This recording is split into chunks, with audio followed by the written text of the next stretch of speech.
As you see, Penny has decided she's going to be on the table. Good afternoon, good afternoon. Penny has already taken her spot up, so it's fine because while Starman and I were looking around the house yesterday for things to put up in my office, I found something really cool that I don't know. I don't know if you guys are going to love it or not, but I know the new phrase is now lore. Whenever you find out something, a lot of Star Wars talk here, maybe too much. Not Star Wars, Starman. Yeah, Penny, she saw me sat down and she was like, oh, good, I'll get on the desk with you. Mind you, all day yesterday when I was relaxing and I wanted her on the desk, she wouldn't stay on. But today, when I'm going to be using the desk,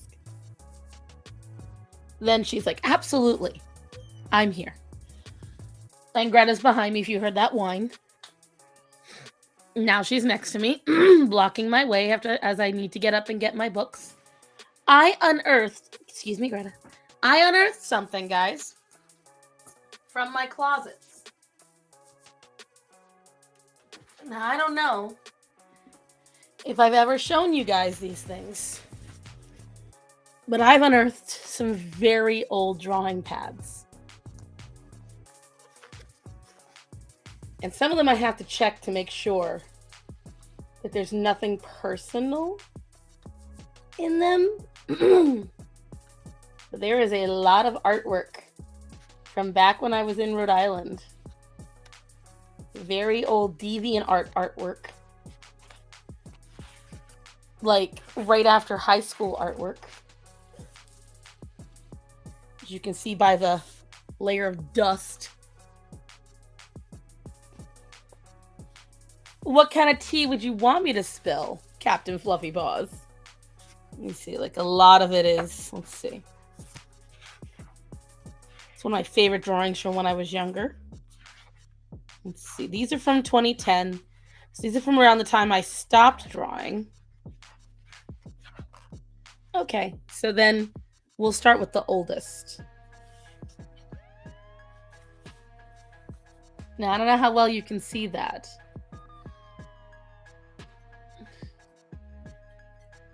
But this is a drawing from when I was 14 years old. So this is from 2002. I drew myself. Is the camera a little blurry to you guys? That's okay, Purple Honey. That's okay, honey.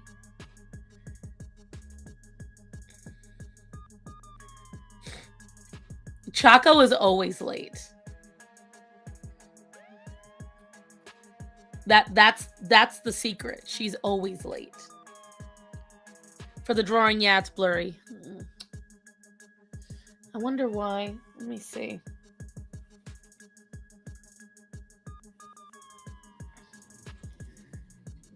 Did that help it at all?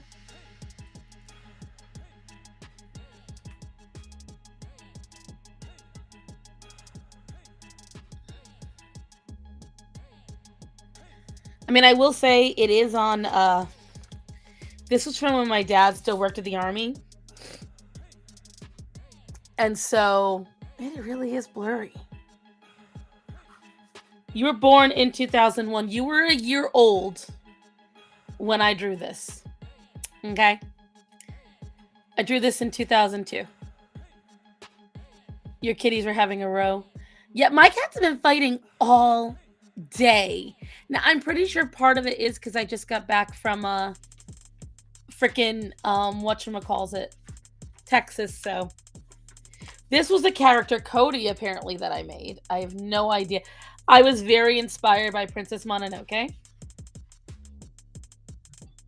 Let me see. No, that makes it worse. Let me refresh really quick, guys, because I don't like this blurriness. This is annoying.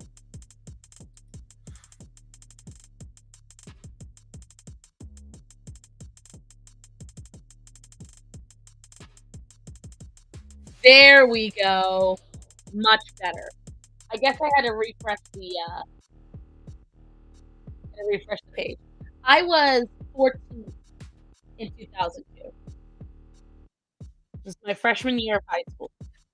So I was very inspired by Dragon Ball Z and by Princess Mononoke back then. So a lot of my drawings were like a hybrid of them and then a little bit of a card captor. Now the dogs are going to roughhouse, of course, right outside my room. I have no idea who this character is. I don't even know if I did anything with him afterwards. I don't recall. I think I just wanted to make a character named Cody.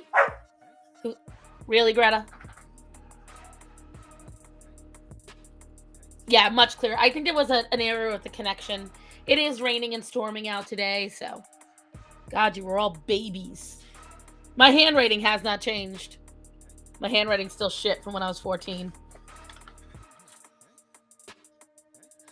So, I'm guessing this was some kind of, like, space odyssey shit going on. As you can see, my art really hasn't improved that much in almost 20 years. Over 20 years. Over.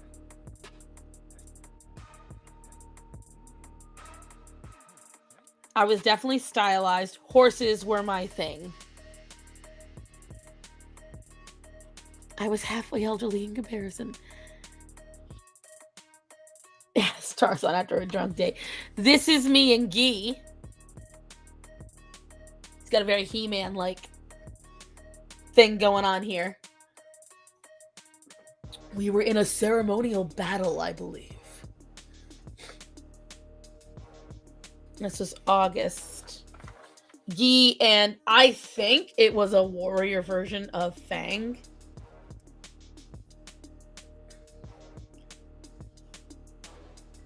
You can see the DBZ inspiration. I loved drawing muscles. There are so many babies in the chat. Like, my God. I think I just wanted to draw a Japanese businesswoman, so I did. This is severely Dragon Ball Z inspired. This is me and my childhood best friend, Jess. And you can definitely see we've got that Goku inspiration going on. Ooh la la, me and Guy. I was a lonely child.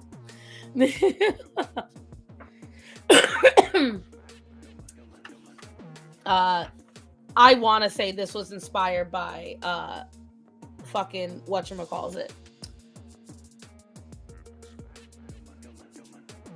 Oh boy, somebody over on Twitch, a bot on Twitch is offering me help to boost my viewers. Did you have the Chris Hartman boots too? I couldn't afford them, more than likely. I don't know what those are, so probably not. This was inspired by Gaia Online. If you guys play Gaia Online, I was major into it. Speaking of muscles, I'm attempting to sculpt Geralt from The Witcher. It'll accompany a Wendigo sculpture, so let's hope. Have fun with that. Now, this is just Videl. Very clearly Videl. Also, oh, Angel! This is lore. Angel lore, guys. This is Angel back in the day. Gaia Online is still running, but yeah. I haven't touched it in a long time. Oh, Duo from Gundam Wing. I gender bent him. I thought I was clever. I call him Duodette. And then just Duo. You can see Starson was most definitely inspired. This was me and Jess as Super Saiyans. Hi, Florencia. Nice to see you. Welcome to your first time. We're going over my childhood cringe. They were the how to draw manga. No, this was all me just observing Dragon Ball Z. I never got a single how-to book. I was really good at imitation, as you can see. I was very good at taking something and imitating it. That was my skill. I believe I'll prove that. Like, oh fuck, I can't remember his name. He's DBZ as well. Oh, this is me learning math and I have no idea what it is. This is me trying to draw Jack Skellington. I have no idea. I think I was trying to find my own style. But look, it's Cody. I have no idea what his... yeah, that's Greta and Orion fighting in the other room. Well, they're not fighting, they're playing. It's me and Guy. I think I was trying to find my own style and was failing. This was me once again trying to find my own style and failing. And this was our evil versions, our Majin versions. Why were we sweating? I don't know. But we were sweating. And I know that this was Jess's shirt. I specifically drew it with her shirt. Yu-Gi-Oh! Was definitely one of them, but... Oh, God! So this was one of my... This was one of my high school friends. Man turned out to be a pedo. So, okay, this is a note from... I'll show you the drawings. She drew herself, and I drew it afterwards. Oh, this is me as a princess. See, your girl used to have 3 feet of hair, guys. So that's why you often see me with long, long hair when I draw it. Because I used to have very long hair. Yeah, Jess and I had a lot of dark dreams. We would split this back and forth. Diablo lore. My God, you too. Like, as you see, I did a lot of copying, like, just in this one book in this is from August at the beginning, I believe, to October. You see how many... Yeah, I used to have 3.5 feet of hair, actually. I was known for my hair. People like to touch it a lot, and it pissed me off. But as you can see, I go through a lot of transformations style-wise because I was so desperate to find me. But now this is where it's from Princess Mononoke. If you notice, my defining feature was the triangle between my eyes on my forehead and the line and triangle on my cheek. Don't ask me why I came up with it. We just did. I might. It's just the problem is I realized my style hasn't really changed too much. Oh, this is me and Guy, but as, like, Sonic characters. I don't get it either. Here's Inuyasha. Again, this is freehand. So my skill growing up was copying things. And I was really, really good at just straight up copying what I saw. Ages 3 and 5, my girls still haven't had their hair cut. We would get it trimmed, but for the most part, my hair was just like, we never cut it. Once again, we have another style difference. Once again, we have another style difference. I was fighting tooth and nail to try and find something. Oh, look, me and Guy again. And you can see all these different things where I erased hardcore. I was trying to figure out what to draw. Shade. That's a horse of a different color. We're not going to talk about him. And then there's a note from someone. Hi, Cassie. Sup? Guess who? Yep, you guessed it. Your bestest best friend. But that's not Jess's handwriting, so... Not her. Might have been Brandon. That's a very strong possibility. But onward to this one, because this one still has slightly older, I want to say. This is a lot of stuff that unless you follow me on DeviantArt, you wouldn't see any of this. This is my original, like when I really ventured out onto my own. This is from 2009. So when you guys wonder why I have very little confidence in my artwork, is because I ain't really progressed since then. But God bless me, I try. This was a set of creatures I was really into trying to make something out of. This was actually for Gothics, guys. I made this for Gothics for something she was doing back in the day. I was not good at drawing creepy at all back then, and that's why, like, I have a really hard time with creepy because it just comes off as goofy. Let's see. Oh, this is Barry DeLuca's first character profile. This is me and Starman. This is when I had 2,000 page hits on DeviantArt, which was a big deal back in the day. I think I've reached, I want to say 100,000. As you can see, every attempt I made at fan art didn't stay very long. I knew that it was something that would get me views, but I wouldn't stay with it. I don't know who she is. I think I just wanted to draw somebody with curly hair. This was Drake Aranak. He did a lot of competitions on his page that could win you a commission. And so I did Sailor Cancer. Hey, Moon! I met my husband on a blind date, Florencia. This is for another friend who commissioned me. This is the adult version of Trixie from Fairly Odd Parents. This was somebody who used to follow me on DeviantArt.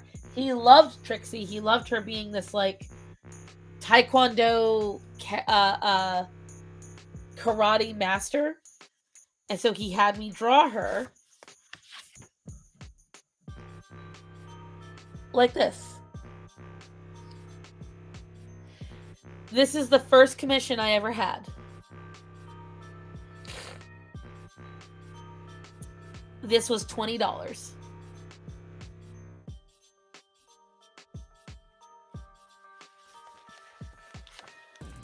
Sailor Sun or Sailor Soul, I can't remember which one I called her. But I based, this was again another competition for Drake Aranak. And it was come up with a completely original planetary scout.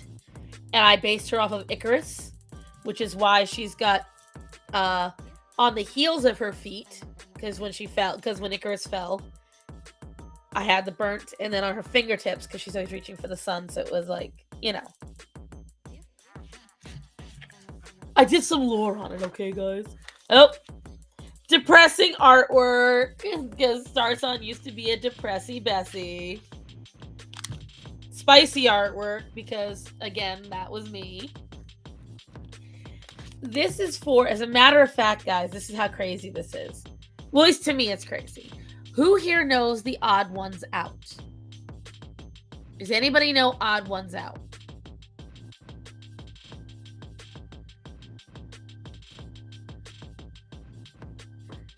Reaching for the sun, gonna get a tan.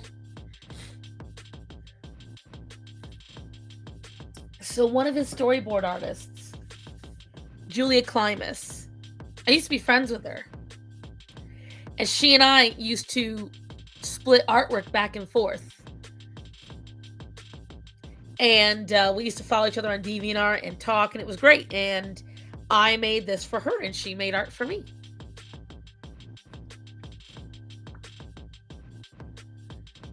Such a little, this is one of the, back in the day, this is one of the proudest things I made. I was very, very proud of it. And as you can see, I used to be better with colored pencils than I am now. What penny?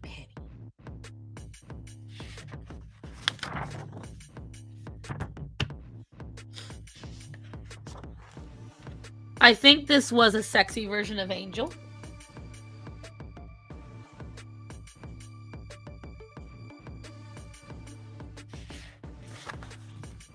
Just sexy, plain and simple. This was for This was for a contest. And the contest theme was you had to use Seal's Kiss on a Rose.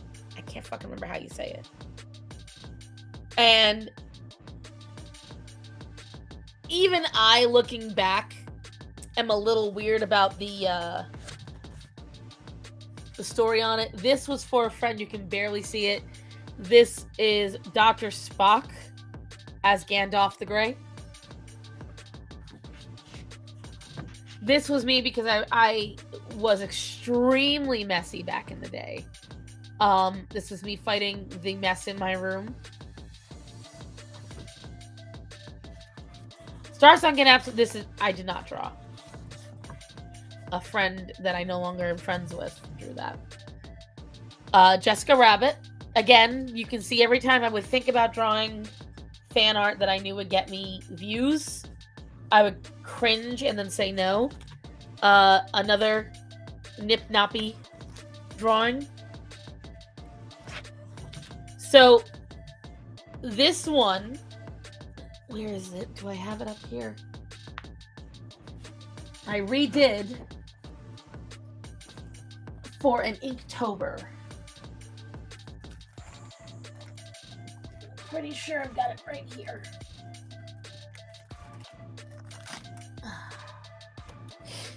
Let me see if I can find it.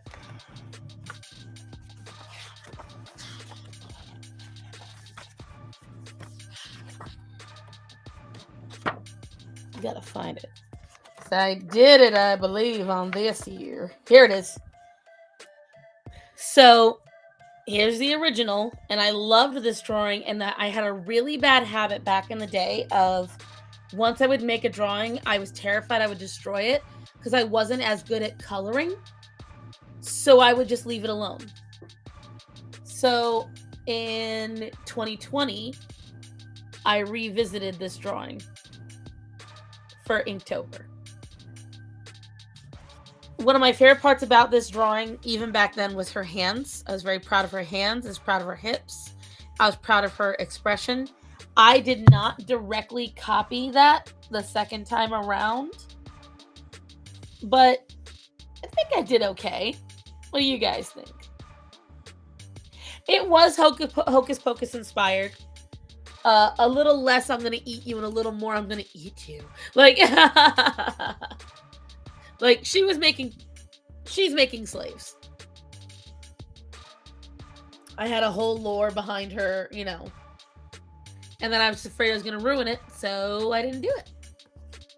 But yeah, so I have revisited artwork and updated it in the past. I have done that. I don't know. I'm weird about my art. I'll be the first to say it. I'm a little weird. This is from 2009. This is Barry with, again, this was another competition kind of situation. This was these artists. These were all furry artists on DeviantArt. And they were making a compilation of different works that were part of it. So I did Barry, since I didn't want to, I forgot what the theme was, but I didn't like where the theme was going. It was either a fight or something along those lines. And whatchamacallit, I decided I didn't want to do a fight. I wanted them all being tortured by Barry by being held. So I stuck with that. This was someone who I was friends with back in the day. I want to say she lived in Argentina. She was a very rich girl, but she was a very depressed girl. And I tried to make artwork to cheer her up, but it never really worked out. I haven't thought of her in a long time. Once again, Drachia Ranak. This was his character, and I drew it, and I was very proud of this. The background is shit, of course, but the character itself I was very proud of. I realize now that the way I did the legs was wrong, so it looks like he's standing pigeon-toed, but it's his right leg is walking forward and turns slightly, and his left leg should be about right there. So it's only a little bit of an angle issue, but what are you gonna do? Oh, nip nops. Again, as you see, I would continually revisit the idea of doing fan art and not wanting to finish. This was how I used to dress around the house because we had no heating. So my house was eternally cold. So I would constantly be in like numerous layers of different things. And that was about the size I was at back in that time. This was for a friend I met through DeviantArt. I am still friends with her to this day. She is a very sweet woman, a nurse, married to a politician, has a beautiful little boy. This, again, was a competition. And this is still up on my DeviantArt. And it was one of the few times I willingly did fan art.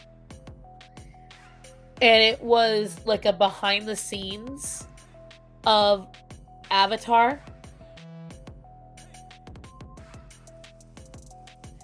I was pretty proud of it. My favorite part was right here is Suki saying, Toph, get the mic out of the shot. And she's like, can I really tell?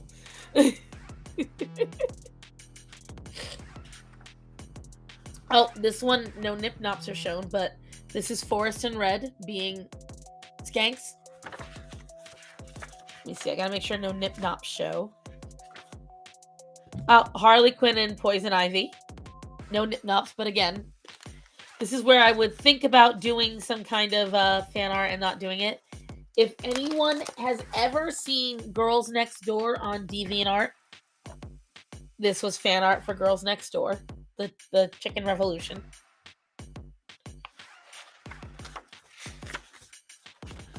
Another, this was watercolor markers. I had just gotten into them. I was experimenting with them. I was trying to imitate my friend Jess's artwork. Again, another piece of fan art that I started. This was because we played a lot of Left 4 Dead, my brother and I. My brother, my then fiance, and I, we played a lot of Left 4 Dead. I tried to do a funny Pokemon comic of Butterfree being freed and then getting destroyed by a Pidgeotto. My favorite part, though, is these faces.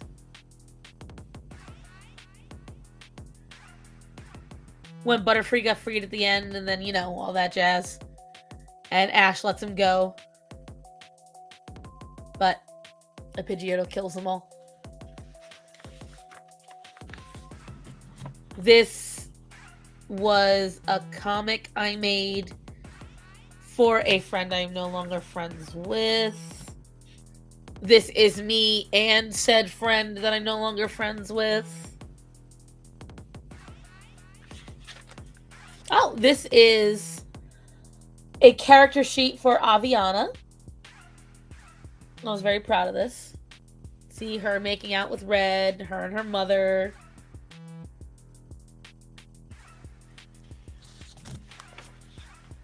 A Leo character sheet.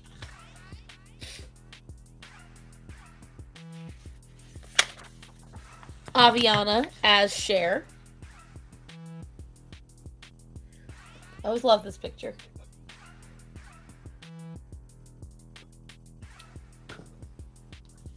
Let's see. Barry, her character sheet. And just the multiple different looks I wanted her to have. She's a makeup artist. Valentine's Day art of me and Guy, because I'm me. Whoa. That's two people having sex. This is for Nikki. If you're in my Discord, you know who Nikki is. I drew this for her. It's toothless. Nip Nop, so we're gonna skip over that because a friend I am actually still friends with today, although she's not with that guy. Oh. Evelyn art with a male cat that I have not done anything with since. I think I was trying to develop another cat character and just said no. Don't know. Not my characters. These were characters for my best friend. Nope, that's sex. Now, I didn't know this one was in here, but this one's actually kind of special. So, any of you that know me in real life know I have a tattoo on the back of my neck. And I draw a lot of perverted stuff, guys. I don't post it because but this is one of my best friends that passed away in 2009. I've done 2 drawings of her, although I don't know where the large one is. Her name was Ashley, and she died of a drug overdose in 2009, and she was just one of the most amazing kids I've ever known. And I loved her dearly. My family loved her dearly. And it was a very, very painful experience when she passed away. And I always promised her if I would ever get a tattoo, it would be for her. And so when she passed away, I bit the bullet and I got a tattoo of a butterfly sprinkling stars as it left. And I was very, very anal about the design. Because, see, there was 2 things Ashley loved. Well, 3. She loved the color purple. She loved butterflies. And, whatchamacallit, I just forgot the 3rd. Oh, she loves cigars. I wasn't going to get a cigar. And so what I did was, for the tattoo,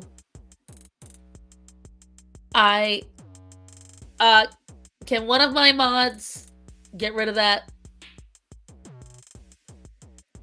Get rid of the bot. This is what happens when we show old Starson stuff.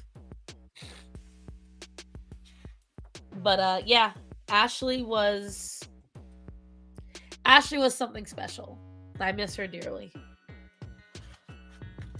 This is Barry and Jess, my best friend, to the other side with her character. This was my attempt at more, whatchamacallit. This was my attempt at angel lore. I was trying to make Angel's mother. And I'm still not sure where I'm at. To this day, I drew this in 2011. I guess I was trying to draw royalty in this. I was clearly trying to draw an Indian girl in this. I drew this. This is fan art. I drew this to sell at an anime convention. Oh, that didn't look too bad. That's a very stylized version of me and Starman back when we only had 2 cats. Oh, and our little Daegu. So this is how it started. This is how it started, guys. Back in the day, there wasn't much. Oh, and I have no idea what this is. What the fuck? A bear, a fox, and a turtle. I drew this in 2014. When I tell you I have no idea what this is, guys, I have no idea what this is. What the hell? Alright. And now we move on. This poor old drawing pad. To a little more recent. I want to say it's a little more recent. Let's see. This is just practice work.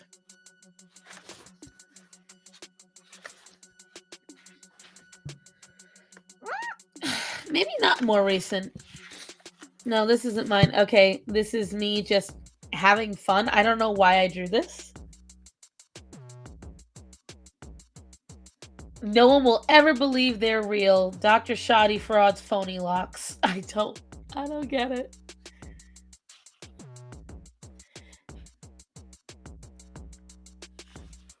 Let's see. This is body practice. Yep. This was my attempt at Christmas artwork in 2009. That is supposed to be the baby Jesus and not nightmare fuel, but clearly it's very nightmare fuel. This was my attempt at making Zorro into a human.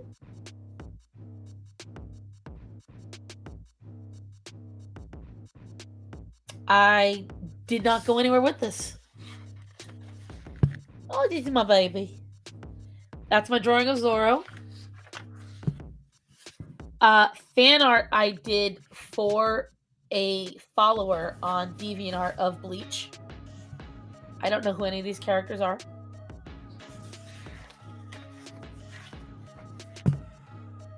Weird. Also weird. Not my drawing. Not my drawing. I clearly was liking these legs. Not my drawing. My drawing. This was someone else's character and Evelyn.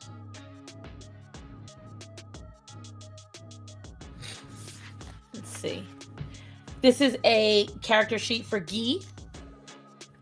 This is an older one. Let me see. For Red. Of course they don't. My cats barely even know what I'm doing.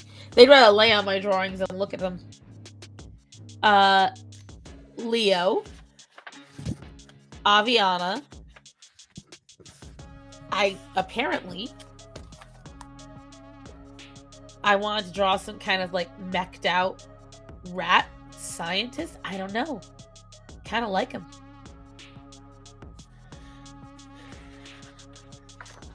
Whoop. Nip Nops. This was Valentine's Day artwork, like a tragic Cupid, if you will. I remember drawing this in my living room at my old house in Rhode Island. I was watching in living color, and I wanted to draw one of the girls. Hi, Penny. Thank you. Hi. You're gonna come back now, aren't you? Yeah. You want to go under here, don't you? She's trying to go under the page. Let's see. My other attempt at the exact same Cupid girl.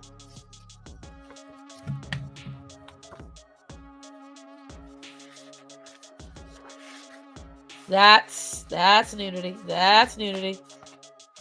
That's going with Penny. Excuse me, madam. Thank you. This was supposed to be a character sheet for Angel. Did not work. This was from a dream. This was one of my favorite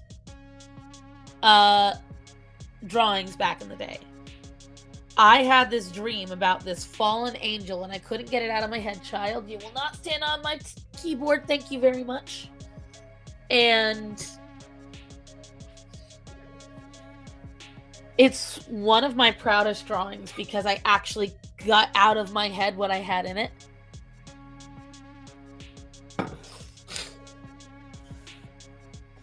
Which was a very hard feat for me back in the day. I had a very hard time drawing what I was thinking. Yeah, your girl used to have some pretty vividly scary dreams back in the day. Don't know who he is. I just drew a guy with no shirt. This is drawing myself around my house. That's what this was. I was with Zorro and Bob, my cat, who when he got fixed, his whole back end got shaved all the way down to the little tip of his tail. Zora used to sleep in my sweatshirt. This is one of the proudest drawings I ever made. I was so proud of this piece back in the day. I had never truly filled a page with context like I had until then.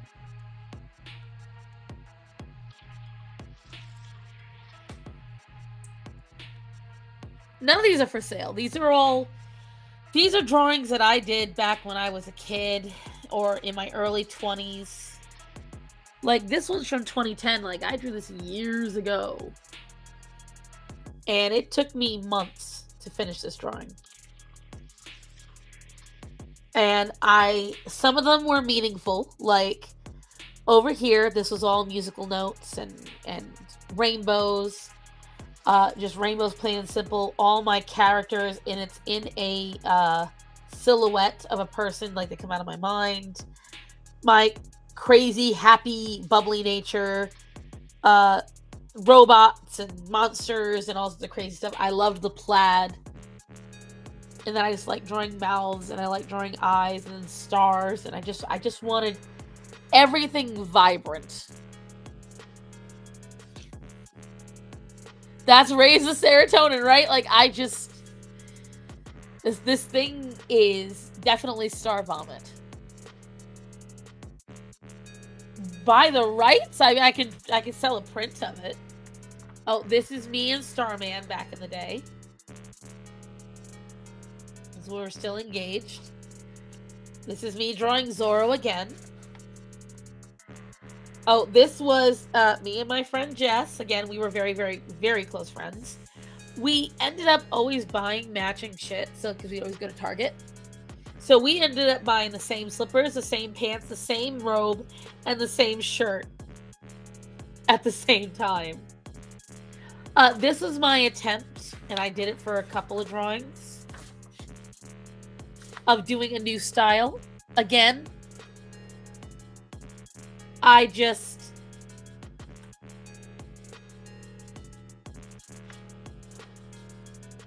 I kept trying to find something that was explicitly me and was failing.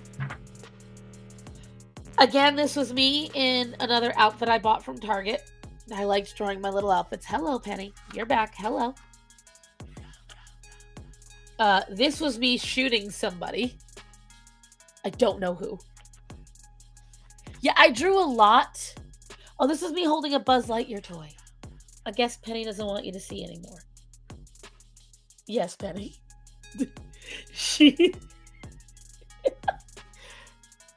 Penny, the people still want to see what's in that notebook. Can I? Child. This was some alien princess. You're just gonna lay across it now, aren't you? I guess you guys don't need to see any more artwork. Penny has deemed it so. Right? I want a coffee so bad, you guys. Oh, you're getting a head scratch. This is from Marsha. Okay. Oh, Marsha, she's purring for you. Penny is my wee little pain in the ass, aren't you? Yeah. What? Oh, while she's scratching, I can turn another page. Can I have this? Nope, that's not it. No, that's sex as well. Okay. Also sex. That's a sink. Sex. I don't think this is sex. Oh, no, it's not. Yay! I don't know what the animals are in this. How I take my coffee? That's a loaded question, because if I go to Dunkin', I have now finally stopped taking it extra. I only, Penny. The paper's sliding, sweetheart. Right? It's a little fairy, so I made her have, like, abnormally long feet. Listen, there's a lot about the star you don't know. One of them being, I love perverted shit. Nope. Naked fairy. Naked fairy. Oh, Jessie the cowgirl. I was complaining about something. This was during a difficult time for me in Starman. I have cats fighting somewhere in the house right now. And I am somebody that it was a time we almost broke up. And so this was whatchamacallit. This was me expressing my anger towards him at the time. It's me. This is me. As for my coffee, I drink it regular, but usually iced. And here I have it with honey and a little bit of flavoring. But yeah, your girl did a lot of emotional artwork back then. This, again, one of my proudest drawings. I was watching New York Fashion Week and I wanted to draw something fashionable. Starson turned to Darkson. Once again, me and my bestie. Okay, so this drawing right here, I am still, to this day, hyper proud of it. But I think people don't like it. It's someone listening to music and the stars, they're breaking up into stars as the, music takes them away. Oh, this is when I got hired at Macy's. This was during the recession and I needed a job. Oh, this is me flying on rainbow wings.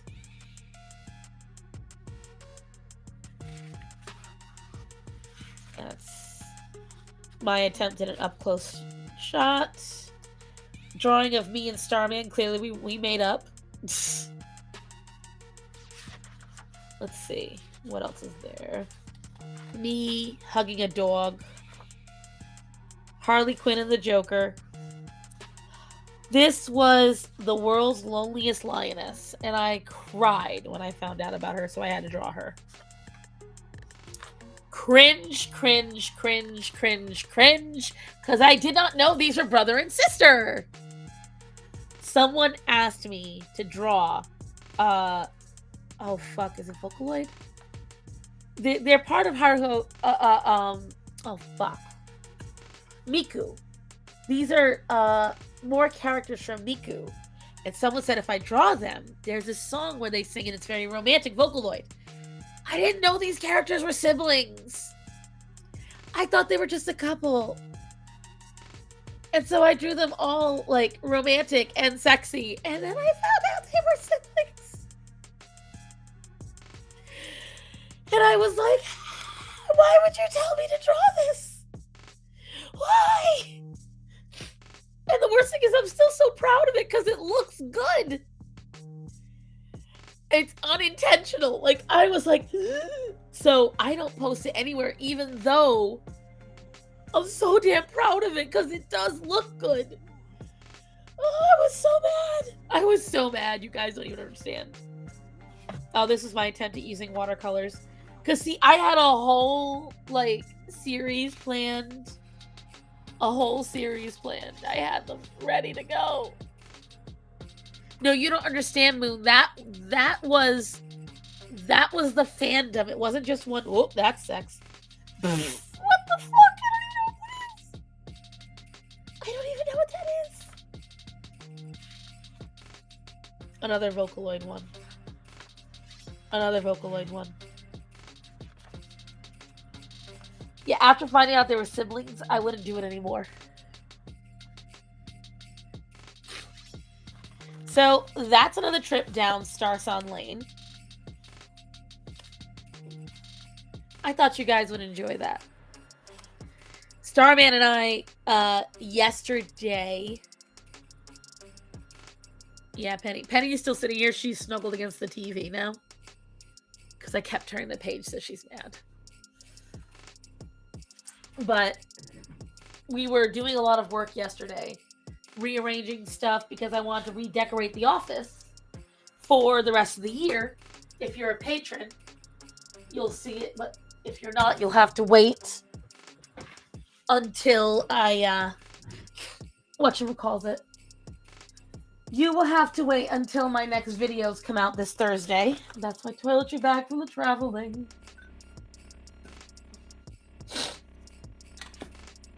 Let me see.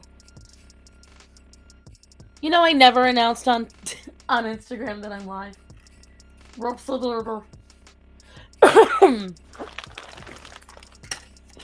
Penny? She is just all interested in everything I'm doing today. I'm not upset about it. I'm not upset at all. But damn that dust in my throat. So see, to me, guys, like, my art has not really improved all that much. Like, I feel like looking through all that, it's kind of the same as it was then. Look at baby, I'm sorry. I didn't mean to poke your butt. Though I should let you all know, I don't think I showed you last time. We finished him. He's all set. Sir Barreled is all set. Also, my commissions, letting you guys know, I should be able to mail it out this week. I'm going to get the packages all set up.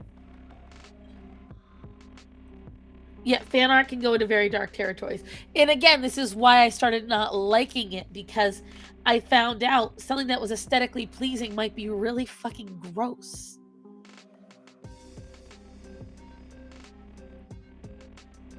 That was a beautiful trip. Thank you. Thank you. Oh, I want a coffee though. My nose is all stuffed up.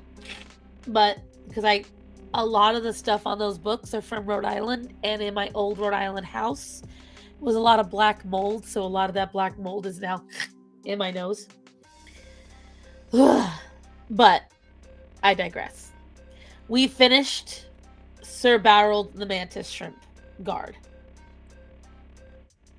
And I thought you guys would be happy to see that. And we shall revisit the other two once again. They are posted. Miss Celia and Miss Serafina.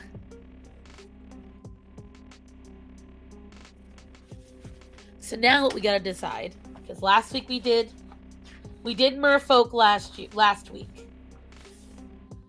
So going back to the original idea, and Penny, I'm gonna have to move you in a minute so we can do it. Where is it? Oh, are they not in this book? We wanted to draw one of my mermaid barbecue. Let's go. We are trying to have the most glorious of days. Let me see. Okay. So, we expanded on Placo's lore and her characters last time. That was 2 weeks ago. Now, who do we want to draw today, guys? Which of my characters do you want to see a new drawing of? I want to draw one of my peoples, but I don't know who.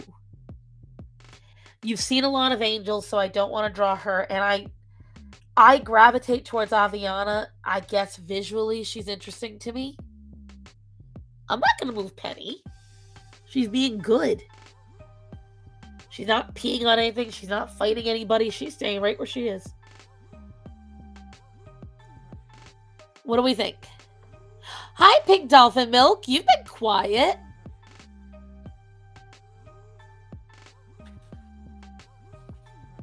What do we think, kids and cadets?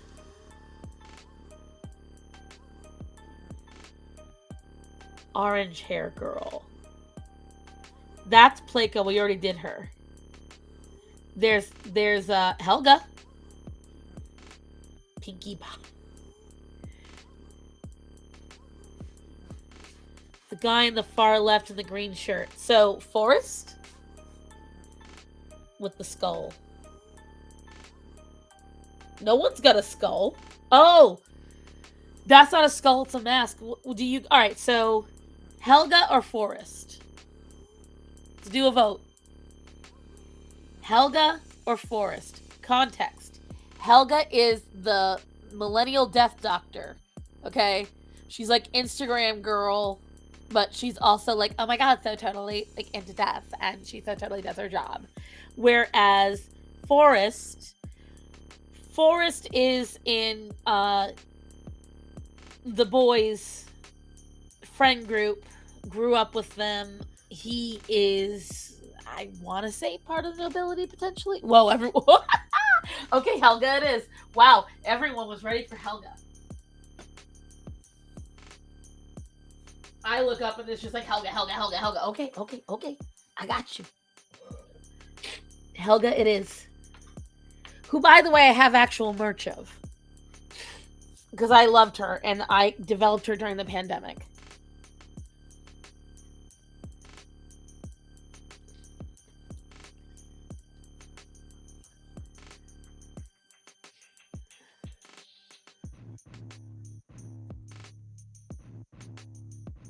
So I've come to the conclusion, guys, that I am just not a fan of Texas food.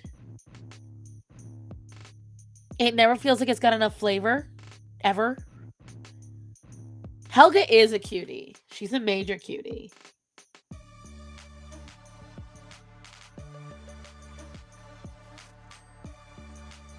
Let's see. I want to make sure I draw.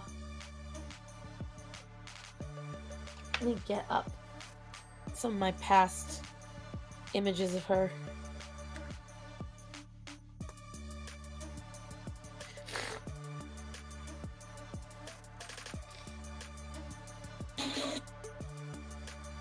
Oh, calm your jets, Penny.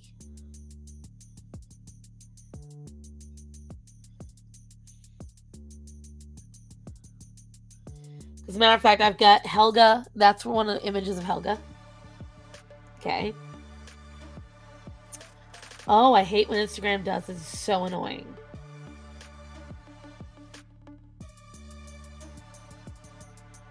And then it acts like you have no more posts.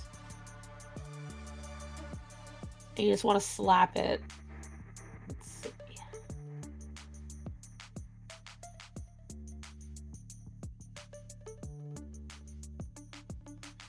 I know, Penny. Life is so rough. This is more art of Helga that I've done.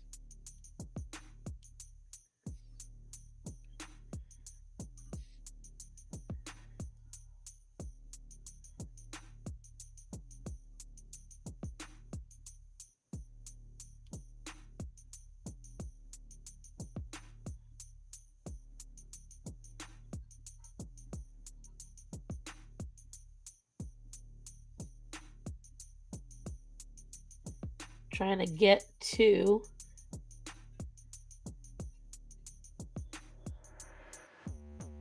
okay. I want to make sure I did it right.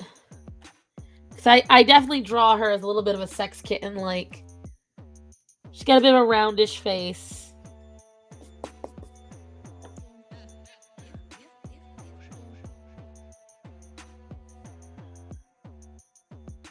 Texas barbecue didn't mean anything to me either. It feels like it has no seasoning and it just relies way too much on oils. And like, if I get, all right, so I got a fried chicken biscuit eggs Benedict.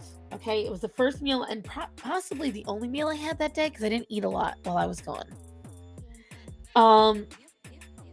If you hear the words fried chicken biscuit eggs Benedict, you're expecting flavors of some kind. Something. There was nothing. It was so plain.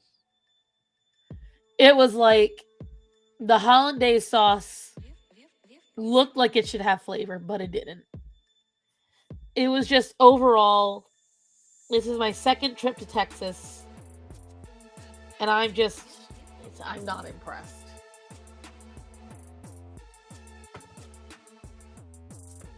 I know, Penny, but I gotta find my stuff, and I think you're on it. Oh, great.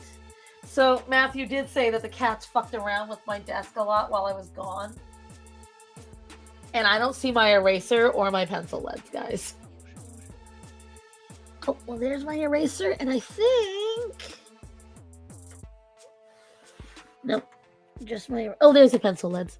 Excuse me, Penny. Oh, thank God. Just your fluffy butt blocking them. That's all. I am disappointed in it. It just... To begin with, I'm not exactly a taco person. Tacos, someone understands it. There's no seasoning and little flavor. Number one, like... Tacos to me aren't super great. Especially if they're a huge mess. Like, everyone's like, oh, was it burrito? What's the kind of taco where you have to dip it into liquids? These are places that were considered the best in Austin and da-da-da-da, and they had great reviews, local reviews, and it's just... I don't know. I'm not a massive fan of barbecue to begin with. But then on top of that, to get it, and it's just like this place, Rudy's. Apparently Rudy's is amazing. I imagine yours would be better. No, not taquito. It's when they take the taco and they dip it in the sauce, then they fry that taco shell. And then you have that, and then you, like, submerge the taco into another dipping sauce.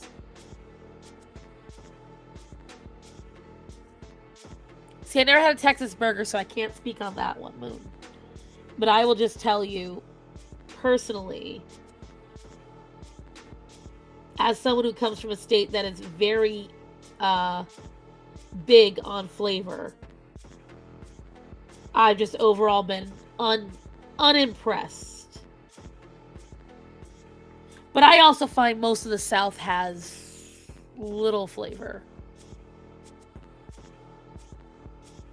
I will say Carolina in some spots, but especially after experiencing Vegas, I just expect a lot more, you know? I expect a certain level.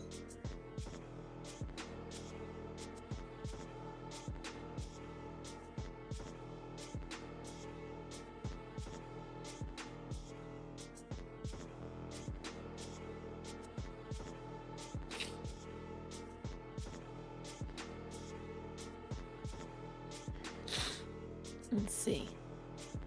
You need Tennessee. What I need is Rhode Island food. That's what I need. Rhode Island food is always peak.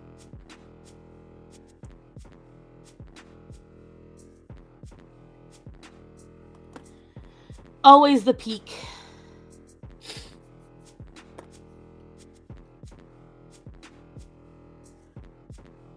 Like, here's the thing. It's not that it was bad food.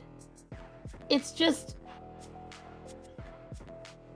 Alright, so you know how when you go and get food, there's 3 different ways you could leave. You could leave completely unsatisfied in every way, not feeling full, kind of feeling ill. You could leave filled, but apathetic and dissatisfied with the food. Or you can leave filled and satisfied. I was in that middle ground. Like, oh good, my stomach isn't hungry. And it didn't taste horrible. So, yay. I agree, Rachel.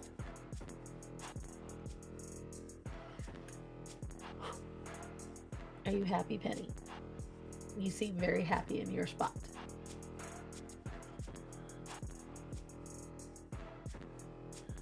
See, but gumbo is more of a Louisiana thing than a...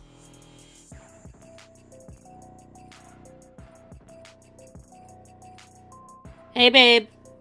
Oklahoma? What about Oklahoma? What am I missing? Wait. It's only 1 o'clock. You're already out, babe? Same, like, I'm not hungry, but where the heck was the flavor? Right.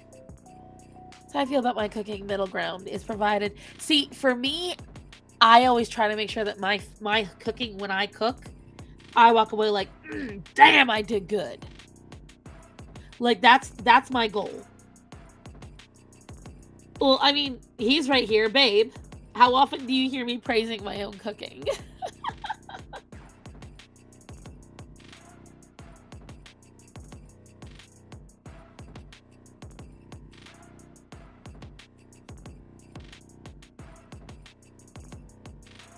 See, I love when I get the right flavorings together.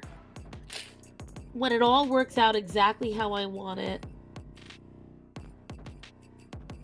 it's the best to me. It really is. Not as much as I do. That's true. You do praise it more than I do.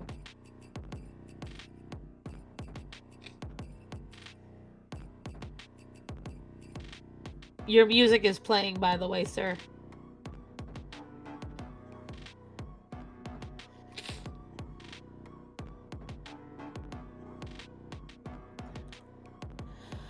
It's similar to SoCal then, where small family chains and hole-in-the-wall diners are the best. But see, this is some of the places that I went to were small chains and hole-in-the-walls. And they just... I don't know, guys. I just... Let's just say that I was more satisfied with the Chick-fil-A I got the night I got back. And that's saying something, because usually Chick-fil-A is like the flavorful I get when I have no choice.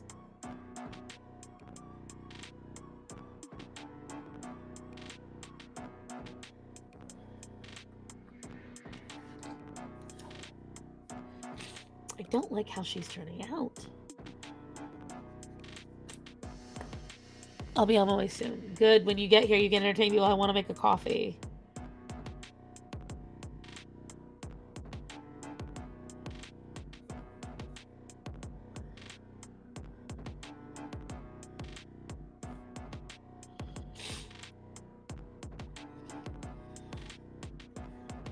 It's her nose. Nose isn't quite ready. As you can see, babe, Penny is by my side. Oh God, I loved the food in Vegas is next level. Like, and I understand using Vegas as a comparison is kind of rough. I went to a lot of the Asian areas in Vegas.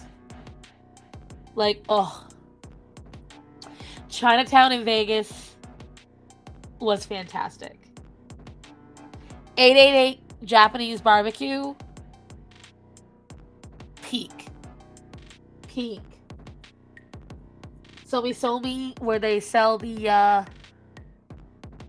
last time I went to In-N-Out, I couldn't even get a bacon cheeseburger. I have yet to go to In-N-Out. I was there and I didn't go.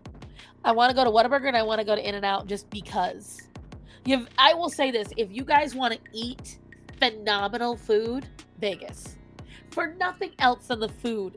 If you want to just be fat for a week, that's where you go.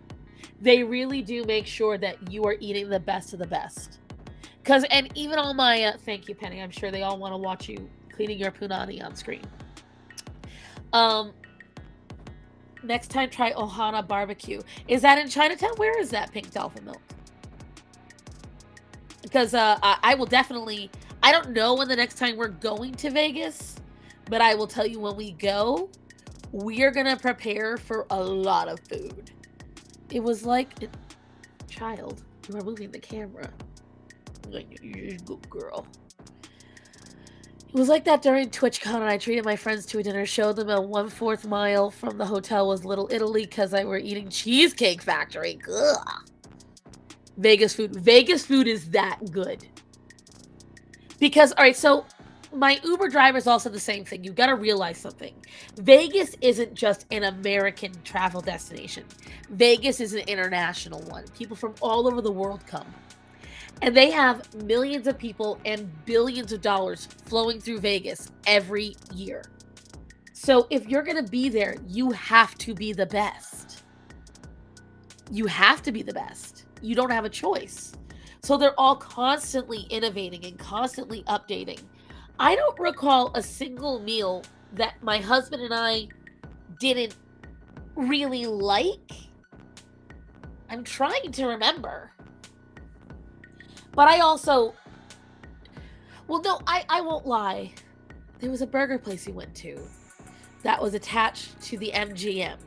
That wasn't all that great. But it was good. It was okay. I can't remember what the hell it's called, though. No, I cannot remember what the hell it's called. I'm going to take a picture of Penny for you guys because she's looking so darn cute right now.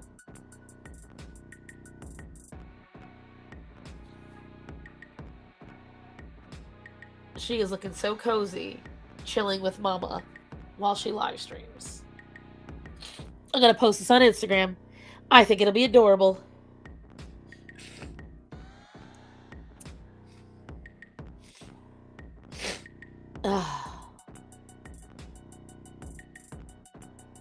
Share. Copy link.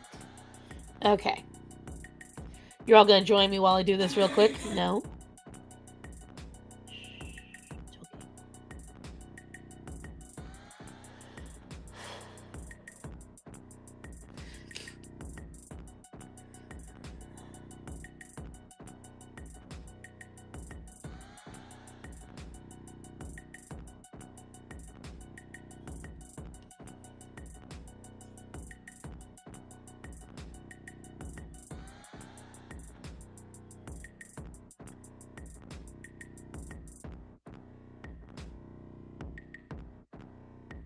Putting that in there. I'm going to mute the mic for a minute, guys, so I don't get demonetized.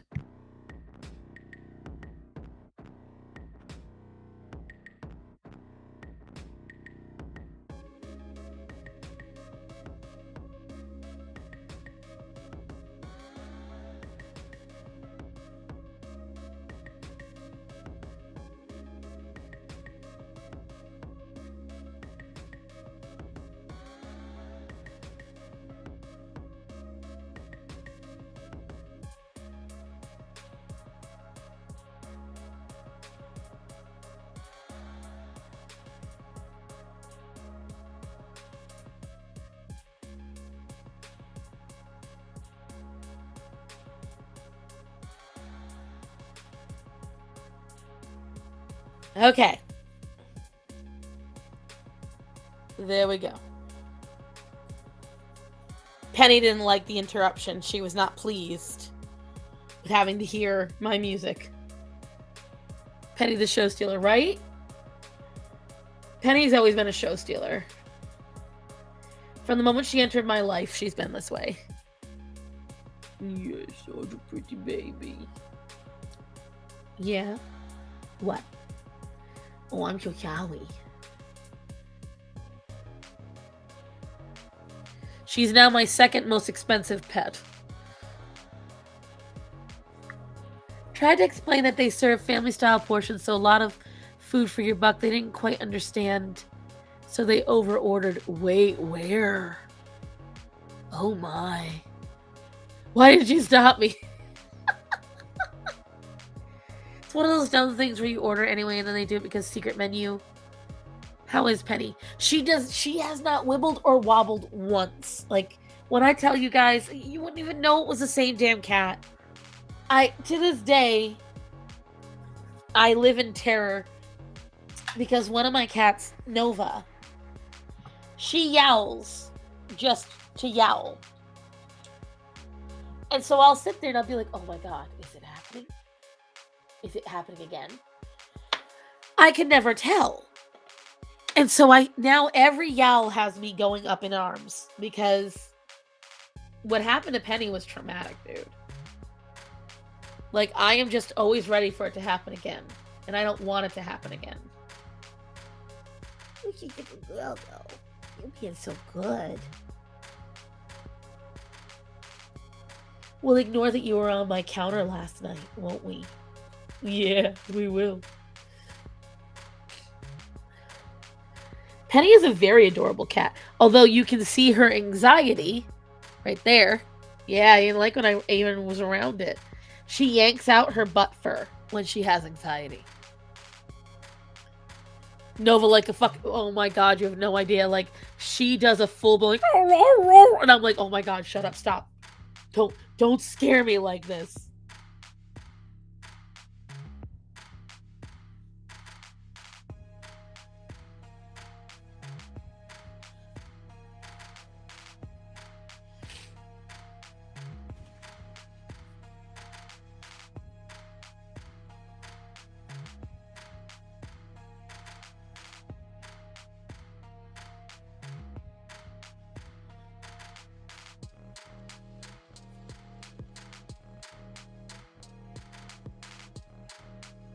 Let's see.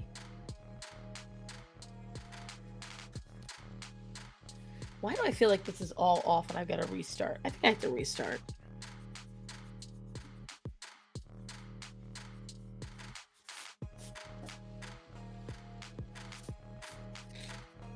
I know, Penny, I'm disturbing you. I'm so sorry.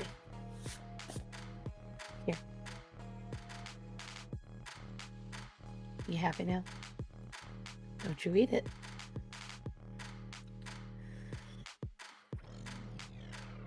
Jasmine! Hi! Maybe just Penny wants to be smooth with the boys. Listen, Sinbaddy is a little rude to her. So is little Calliope. Huh? You doing the scritchies and the scratchies? Huh? How you doing those scritchies and scratchies like a good girl? I was bullied into streaming last week, Jasmine. They wouldn't leave me alone. I was in the middle of the airport.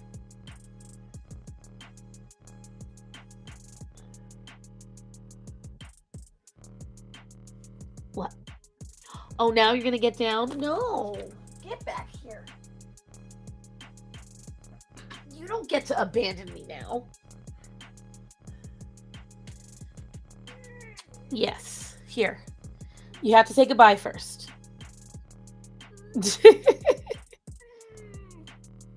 What a brat she is. She won't even look up. What? All right. You may go now. How do you get bullied into streaming? Because Leon, Bublito, everyone was like, where's the stream? And I'm like, I told everyone on last stream that I'm not going to be on. And I was like, oh, fine. I think I was in the middle of St. Louis. And I was tired as fuck. I was on like 2 hours of sleep. I hadn't eaten. I'm pretty sure I look like shit. And everyone was like, oh my god, hi. And then I had people staring at me. I had this nun staring at me. And the seats were all uncomfortable. Like, it was just not cool. The benefit was I couldn't smell anything at the time. So at least I couldn't smell the food I wanted. Because I was hungry.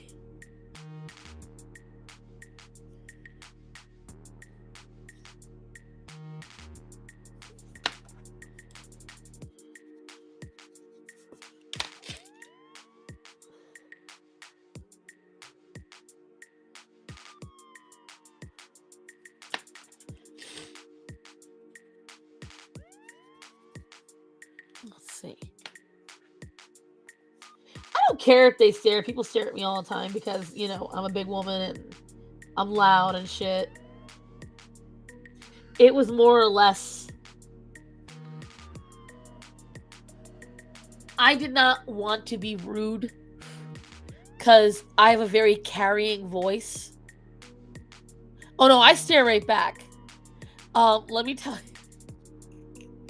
We were walking up to a food truck. The one satisfying meal I had in Texas was this Thai food truck. And they made me pad Thai, and it was pretty darn good. But as we were walking up, we had to walk past this other food truck. And this dude who was in the food truck wouldn't stop staring at us. And so finally, I like fully turned and I glared at him and I went, "Sup?" And that's the only time he looked away. I'm like, "Ain't so Texas strong now." And I just kept walking. Oh, you just wanted a drink of Wawa. Is that what it was? Yeah. Welcome back. We're here. Audrey, thanks. Thanks for laying down and listening. You couldn't stare back? Oh no, it's my favorite thing to do. I would definitely do. I definitely do it. I love making people who try to make me uncomfortable. Well, you guys know. You saw what I did with the people on TikTok. When they tried to make me uncomfortable in any way, I just got cringier. I'm better at it.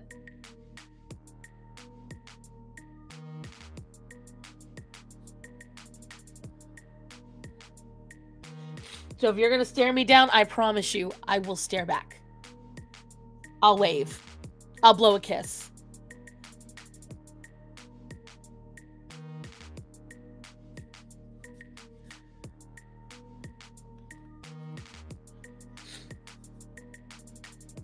I mean, it comes with the territory, especially when you get rainbow hair. You got to expect someone's going to stare at you.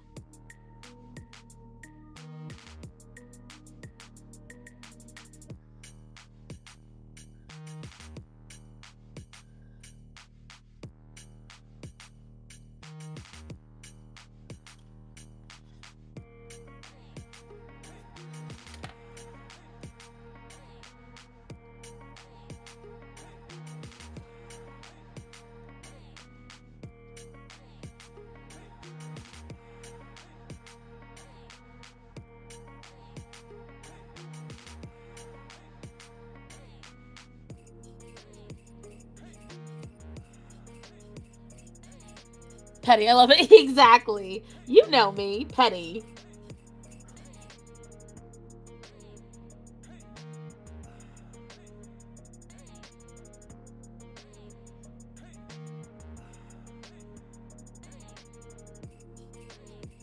You guys should know me by now. That is my default. If someone's gonna try to make me uncomfortable, oh no. I not only will do it, I will do it better. It's one of my favorite things to do when I'm in traffic and somebody tries to be a dick to me and we're in like bumper to bumper. I blow kisses. And a lot of them. Especially when I have my Passat, because I love my Passat. My Passat had a lot of giddy up to her that people didn't expect. And so when they would when they would try to pass me, I would just on the gas, and as I go by, I go and just keep going. Usually to someone trying to catch up to me, but she had a lot of kick on her, and I could get in between cars really easy. Road rage starts on style. Nowadays, if I'm in a crowded store, I accidentally make eye contact with someone passing by, and they just look pissed for some reason. Like, why can't you just be nice? See, I might be one of those people. I personally, because like down here, making eye contact with somebody, you run the risk of them talking to you. And I'm like, I don't want to talk to you. I just look soft and cuddly. Leave me alone. Like, I don't want to talk. I love that in New England. You can go places and rarely people talk to you. It's great. You can just get your shit done.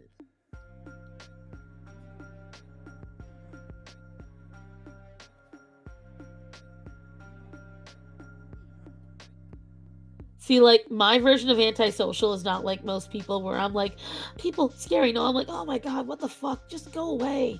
Like, that's my version of antisocial. I'm like, oh, it is so much effort to pretend to be nice to you right now. Like,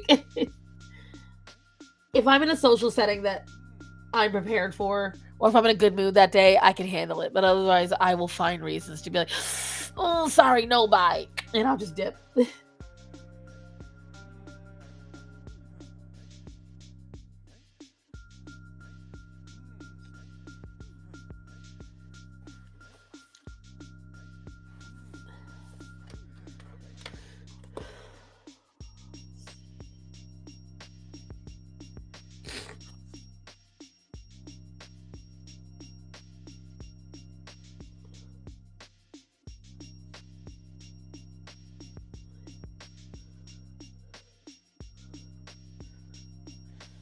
socializing is exhausting. It's just people make it exhausting.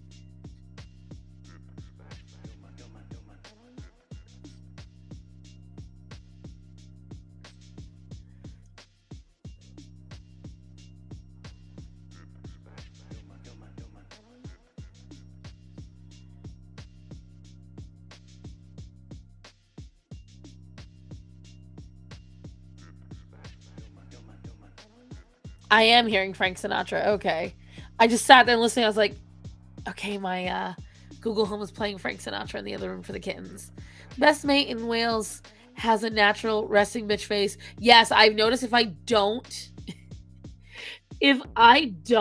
wear makeup and I only wear t-shirts, I'm much less approachable to people. And it's great because I do have resting bitch face. And so I love it. It makes you sickly? Oh gosh, no. I couldn't imagine that.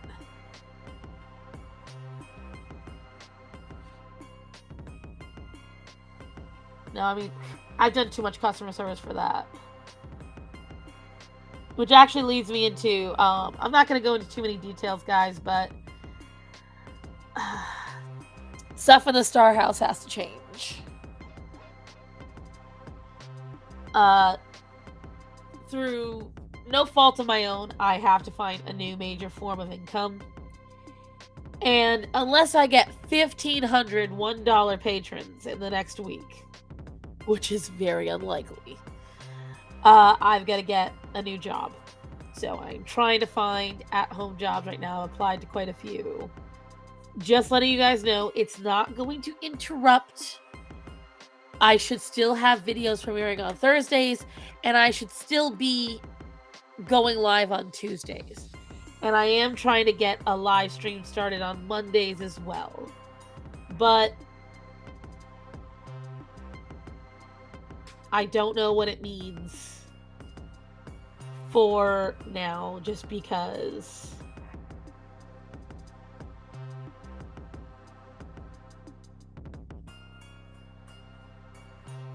lot of shit going down, and your girl's gotta. I don't know if I'd say that, but I did like if there were 0 people on the road. Right. You look so unapproachable. Yeah, here we are!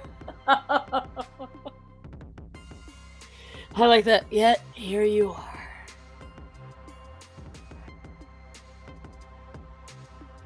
Still bothering me.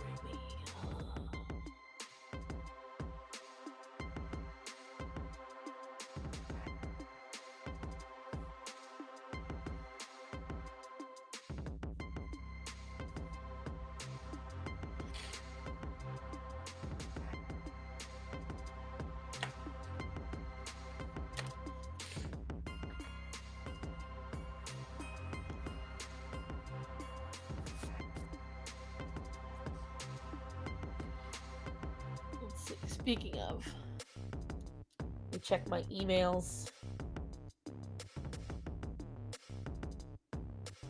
One of them denied me within 30 minutes of my application. They were like, "You're just not what we're looking for." And I'm like, I don't know what that means.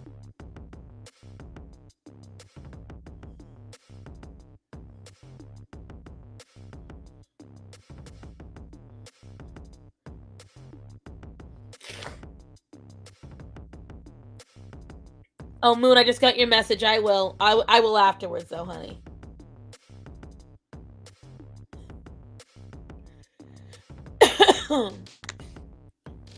Yeah, mind you, because it's a customer service job, and I heard it takes about 20 bucks to make a living as an author, so I'm gonna see if I can get 4 out in my debut year and keep pace.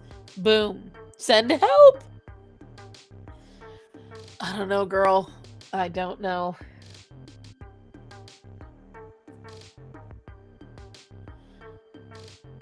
I know that I apparently, because I know that Leon doesn't like to hear it, but when I say shadow ban, I don't mean like individual person shadow banned. I think I was bot banned.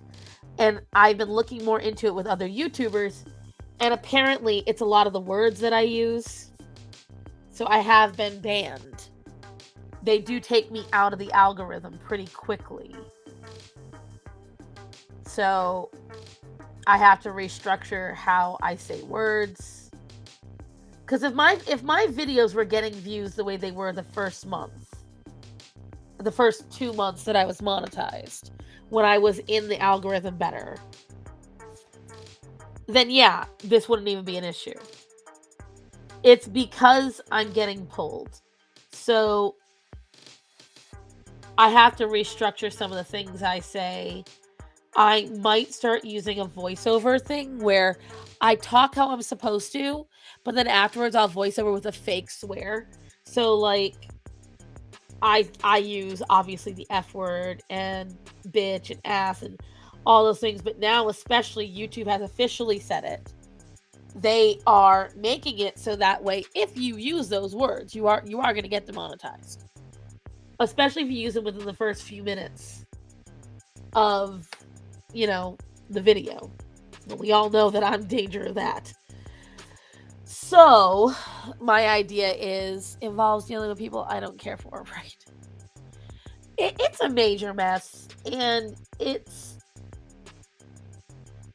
they're going to kill themselves over this. They are going to ruin the platform this way, but at least for the moment, if I want to continue what I'm doing, I got to play the game, which I've always said. If you want to take part in something, you've got to play by their rules. Well, I'd be a hypocrite if I don't. So I gotta restructure some things, repurpose some things. I'm gonna keep the videos, obviously, that I already have up. But I think I'm gonna get in the habit of making some words that I will voice over. So like dang a doodle, son of a motherless goat, Farfig Newton, like, you'll know what I'm saying, and you'll see it, but I will. Lilliputian? Lilliputian? What the hell does that mean? It can't be a swear in another language.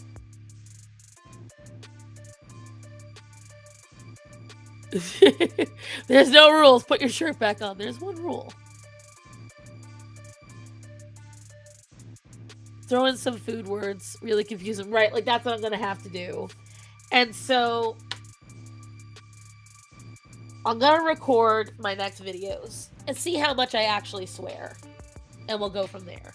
Because I know the angrier I am, the more swears come out. The less angry I am, the less swears come out.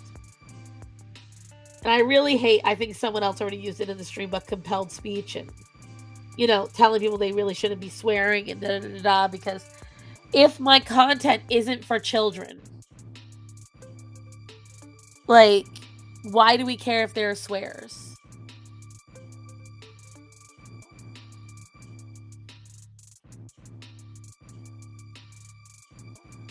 But then they're like, oh, well, the advertisers don't like it. Okay, the advertisers literally have signed up.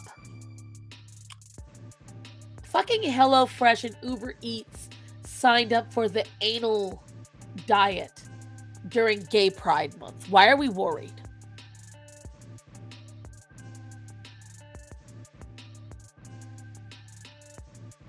Girl, if I read it, I was like half your age. Really?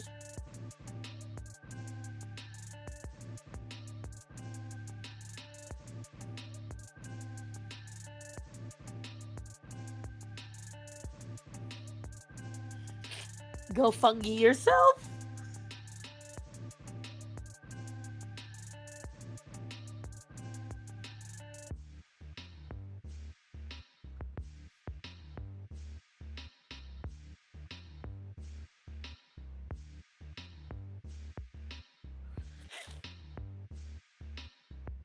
Right, you should see what the kids are reading these days. Yeah, the bottom-friendly diet, right. But I've got to worry about them not liking if I say the word ass.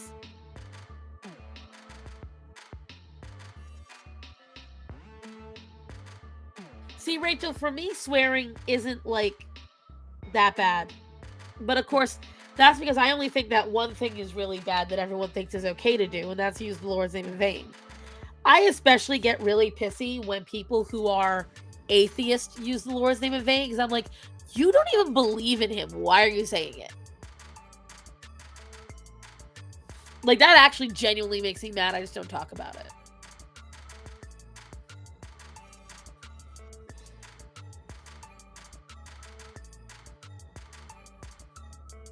Like, no, that isn't for everybody. You're not supposed to use it anyway.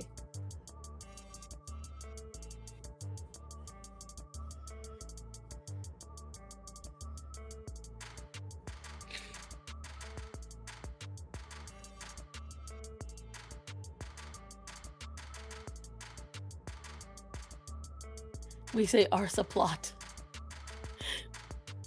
You know what? Arsa plot sounds funny, though.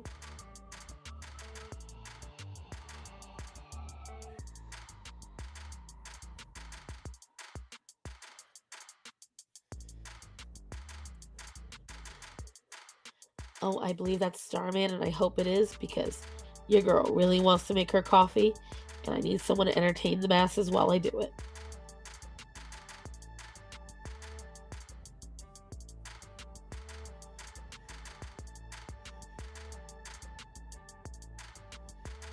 Yep, it is. What, Penny? Is that Daddy? You could say cack. No, I can't say any of them that is in another language. It's still the same thing. They're Google. They know that what that is. And you didn't invite... Bubbleito didn't even ask. And Bubbleito doesn't like obeying any rules. So... Hi, honey. Can you come here so I can make my coffee? I'm not entertaining, though. Why? I'm not an entertaining person. That's a lie. I wouldn't be married to you if you weren't entertaining on some level. Just talk shit about me to the people, or pet Penny. Something. Okay? I'm not good at it, okay? You got the worst person, too. Listen, I don't need this dramatic little, oh, that's so good today. Shut up and just sit down. Hey, you got the worst person. Hello. What's going on over here? Alright, you guys want to come into the kitchen? Come on. Pet Penny, make sure she doesn't run away. Talk to the people. Let them know you love them. Hello, puppy. Hello. Hello, people.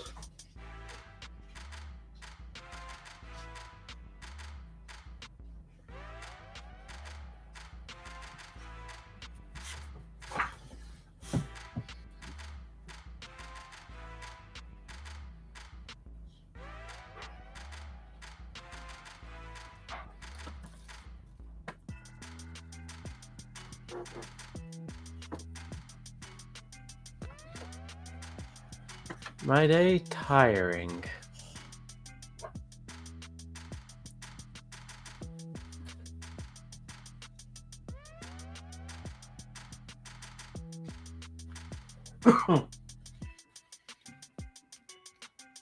Hello, hello.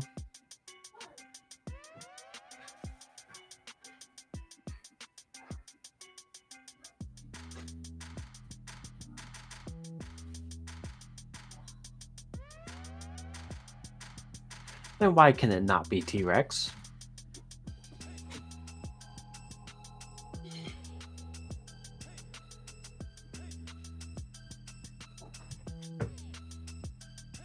Oh, she's gone.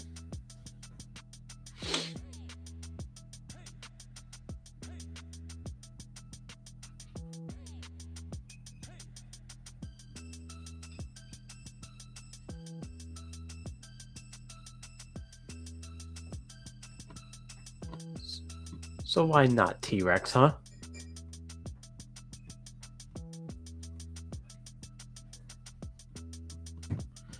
No, I did not have one job.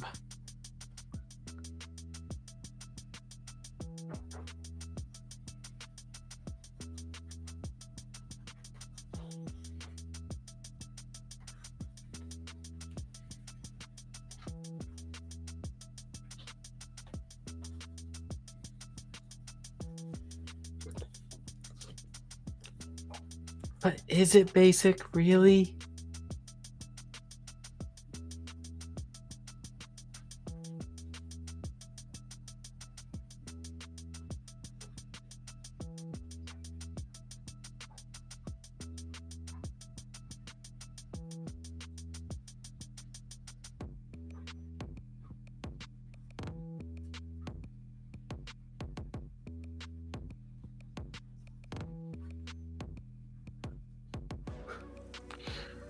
Was the T-Rex basic when it chased the Jeep down the road in Jurassic Park 3?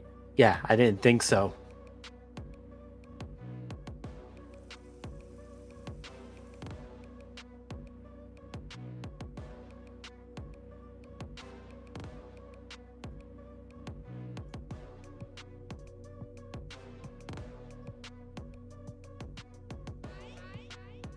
Favorite color?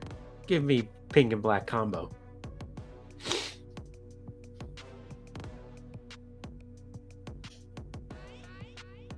Yeah, but 3 was down the road. You know?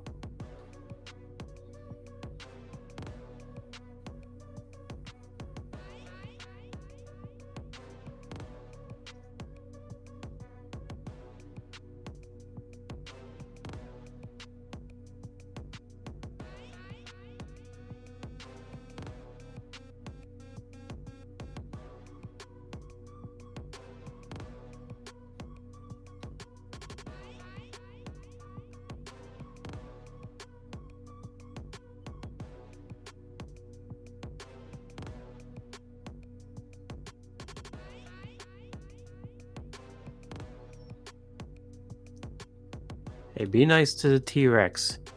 He was getting his first role in how many? I forgot how many million years. Okay.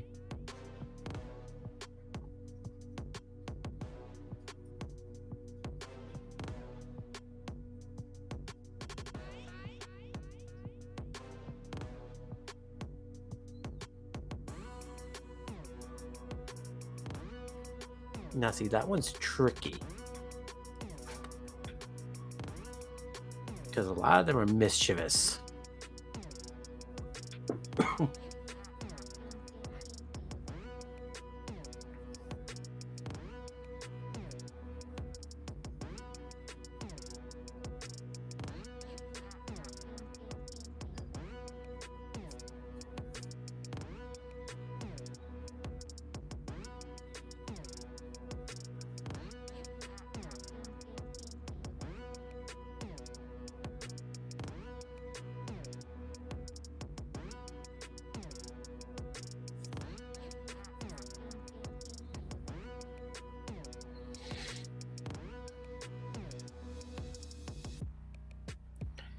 Can't say I watched Primal.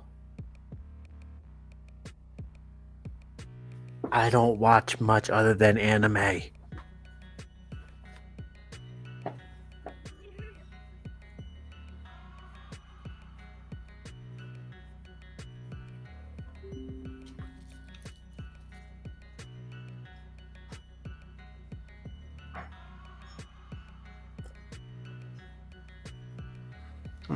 Last decade. See, that's too tough.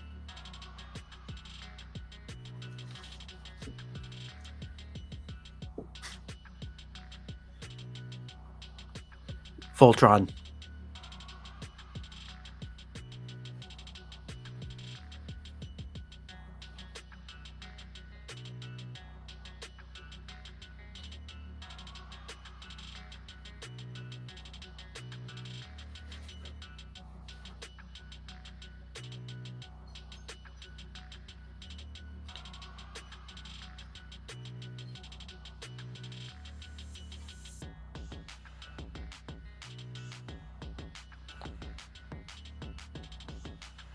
Yeah, you like it? Brand new. Transition went well. So sometimes my voice changes. Oh, by the way, sir, if the dishwasher's dirty, tell me the dirty dishes in the sink. Okay, thanks, love you. Ignore that I left my dirty dishes in the sink. I was in a rush. What, no kiss, motherfucker?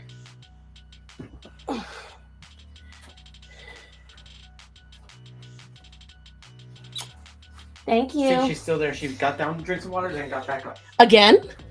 Yep. Weirdo.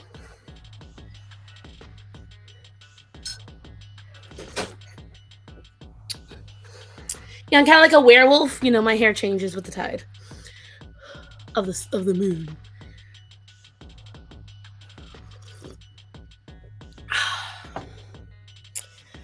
I got my coffee. I'm happy now. I will say that traveling was very fat phobic, you guys. It was so terrible. Southwest Airlines made sure I had seats all to myself without any bother. People helped me get my baggage that I couldn't lift on my own at one point because I was in a very small area. Oh, it was so terrible. Everyone was so terrible to me. You know, it's just, it is and it isn't. When I make coffee exactly the way I want, it's, but it really does help my nose because it's hot. And I have to be careful how much tea I drink because no matter what kind of tea it is, it makes my bladder do weird things. So, I know, Penny, you're such a good girl.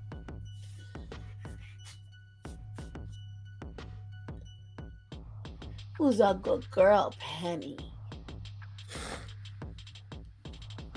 But,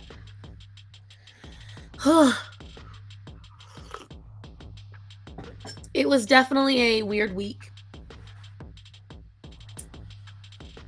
And I'm very happy to be back home. Like, I was so ready to be home. What's crazy is on the plane, I met this lady on like the last part of the flight. And she wasn't even supposed to sit next to me originally. She just decided to because of the way the flight was. And what was funny is we get to talking. I find out not only is she lived in my town, but where she's visiting is like 2 streets down from me. It's crazy. She mentioned this location literally right near my house, and I was like, I'm sorry, what? And I just bust out laughing, and she's like, what? And I'm like, I literally live 2 seconds from that. I can stand at the top of the trees in my house and look at that location. It was crazy. She was very nice.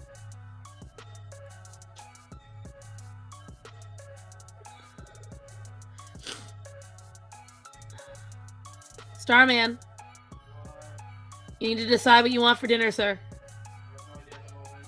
Well, go look in the freezer, see what you want, so that way it can thaw in time, okay? Okay, we'll look in the freezer and find out. Love you.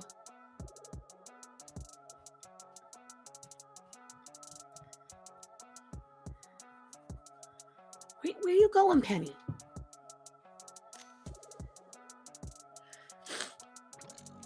What do you use to stream? I use Restream. Apparently others can use OBS and stuff.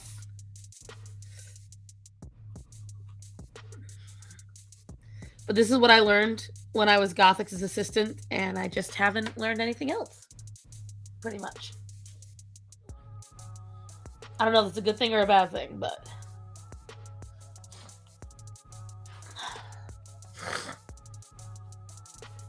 So this month I'm going to be restructuring my Patreon, by the way, guys. I'm going to make 2 different levels. I'm going to do an NSFW level, and I'm going to make one where it's non-NSFW.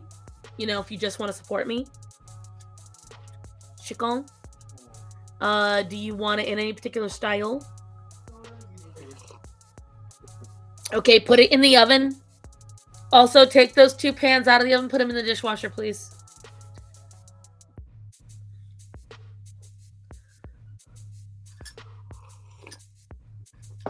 You can hear my nose clearing up from this stuff.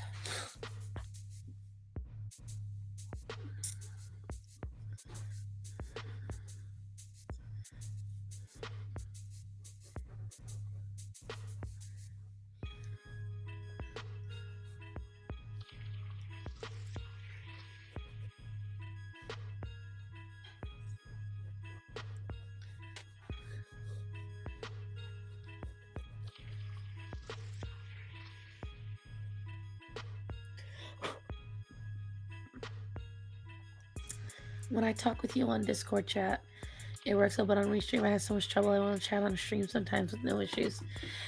It all stems down to your connection, I feel, because some people have use Safari and Firefox. I don't know.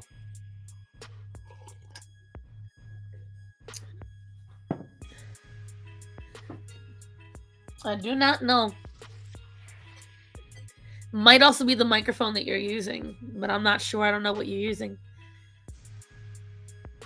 It was a pain in the ass. I couldn't even get it to work. Ugh. See, I'm just not versed enough in it. I am the kind of person that I learn one thing and if it works for me, I just don't have the urge to learn anything else.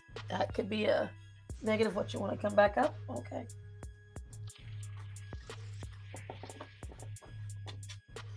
I'll move the coffee.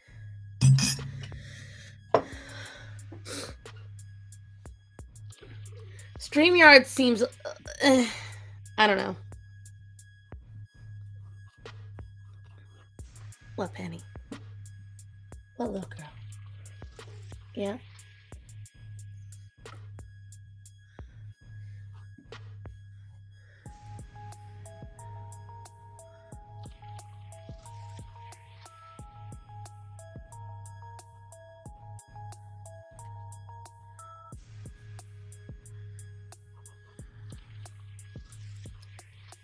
I don't know. I'm not liking this today, guys. I might still be funked out from the ride. I am not feeling this drawing. Like, I'm feeling the idea, but I'm not feeling the actual drawing.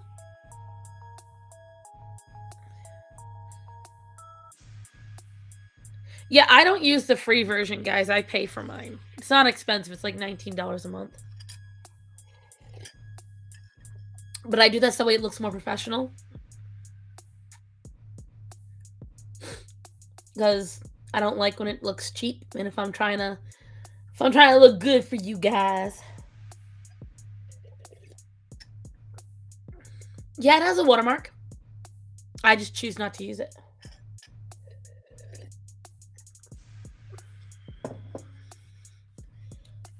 Let me see.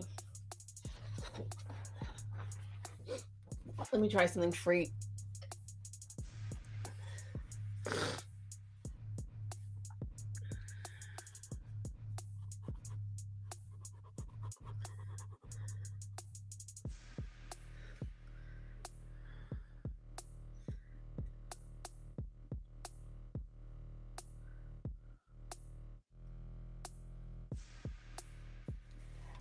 What, Penny?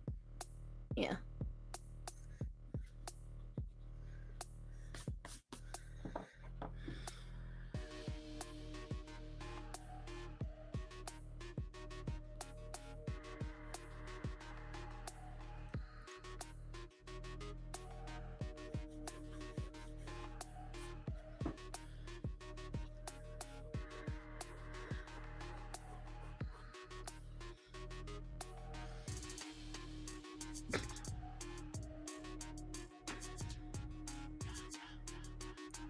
See, I don't know if the troubleshooting is because you're using an an Apple product, Moon.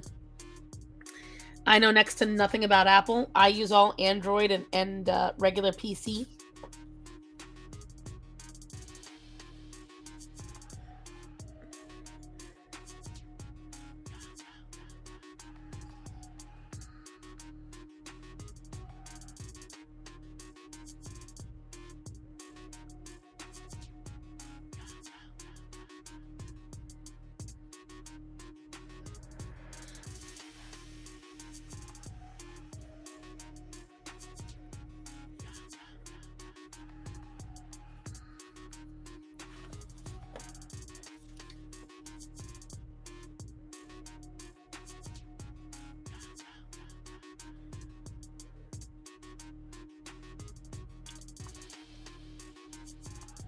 Yeah.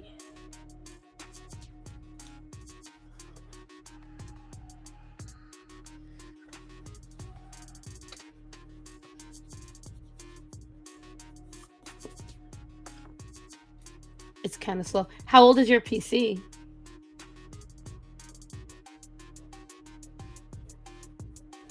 Because don't forget, any connection that's over Wi-Fi is not going to work as well as a connection that's hardlined. That's first off.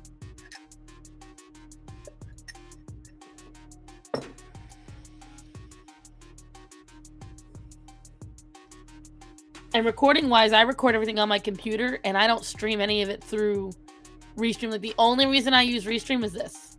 This is the only reason I use it.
Just nothing's feeling right today.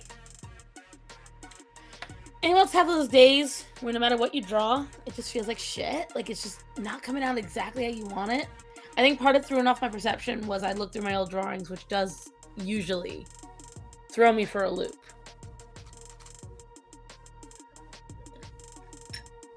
So that could be part of it.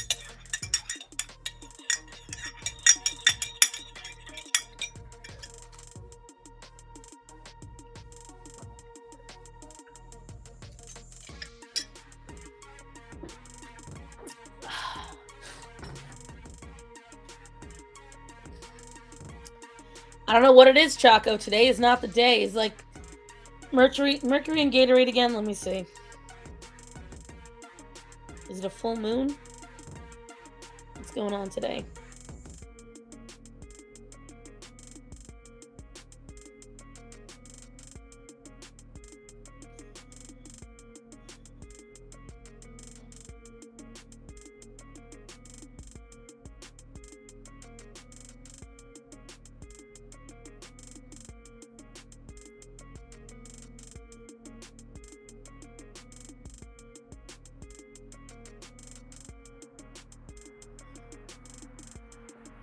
Let me see. See, I don't need to use OBS though, because I don't use Twitch, so it'd be like a waste, Bubs. Plus, I hear all these horrible shit about OBS and how like it's wonky and it doesn't work right. Right, like it's just not feeling it today. Like it's not feeling it at all. Like the jaw, I can't get the jaw. My perception is really off today, dude.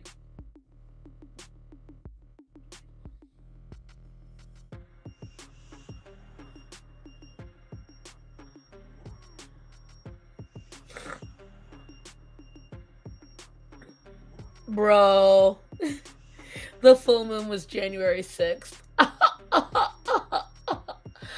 It is to laugh. Let me see.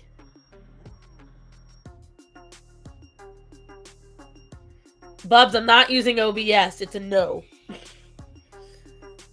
I already have this. I'm happy with this. I have no issues. Why would I need it? For what purpose?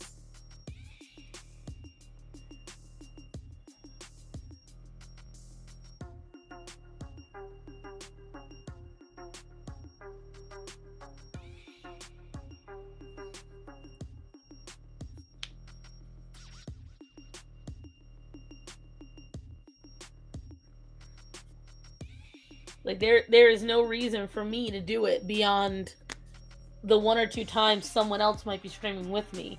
And even then it might not work. Because I've gone on people who have OBS. Stability of what? There is no instability. There is no issue with quality either. I'm fine.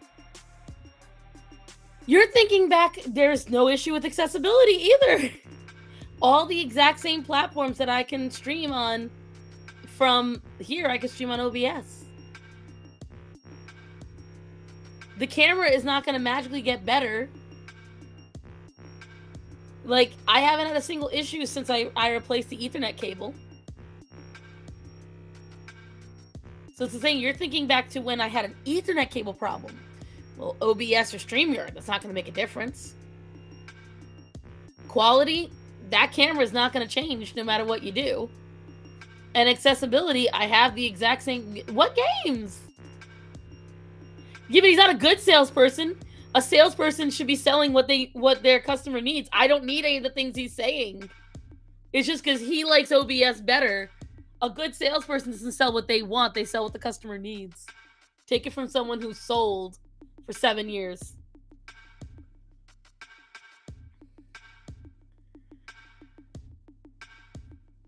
You have to be able to convince your customer that they need what you're selling. I don't see a single need outside of making someone else happy.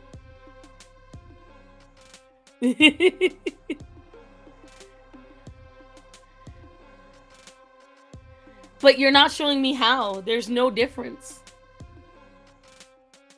Like, I'm not seeing any need for it to be better. If I was streaming video games, maybe. Because then, yeah, I would have a need for OBS.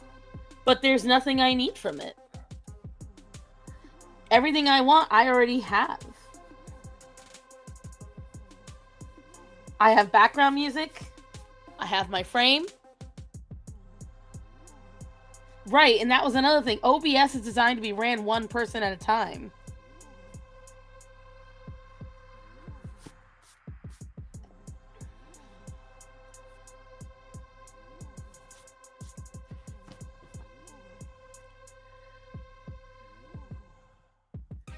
Listen, you can try, but the problem is you're trying to explain to a monkey why the bananas that are on the sun are better than the bananas that are right in front of it.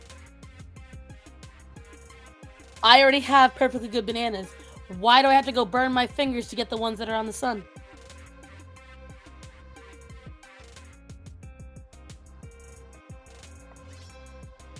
That's the problem you're not understanding. I didn't say I had an issue with this. What have I complained about with Restream? Nothing. I get everything I want.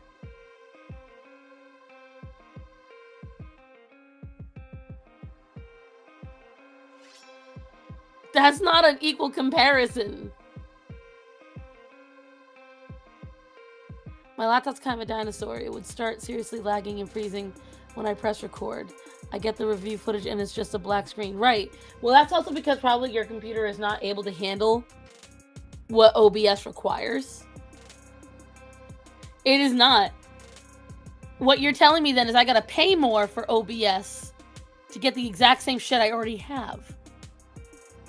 There is no value, Bubs. Everything you told me, I've already got.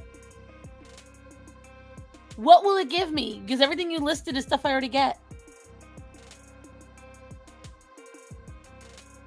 It isn't free. Not for all the things that I use on here. It is not free for what I need. You still have to pay to stream from multiple platforms. You still have to pay to do all the customization. You still have to pay to stream certain things in it. You gotta pay.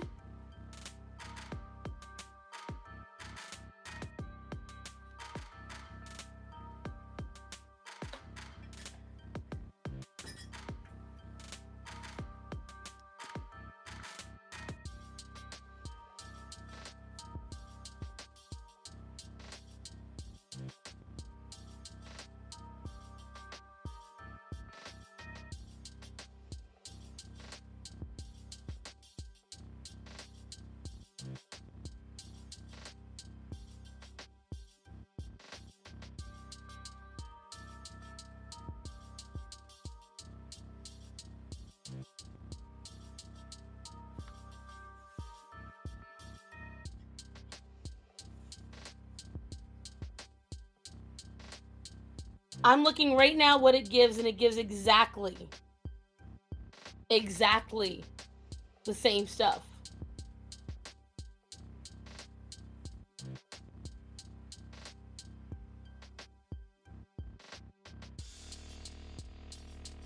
but it only offers me to stream on 3 platforms. Whereas I can stream to more platforms through Restream. That's the first thing.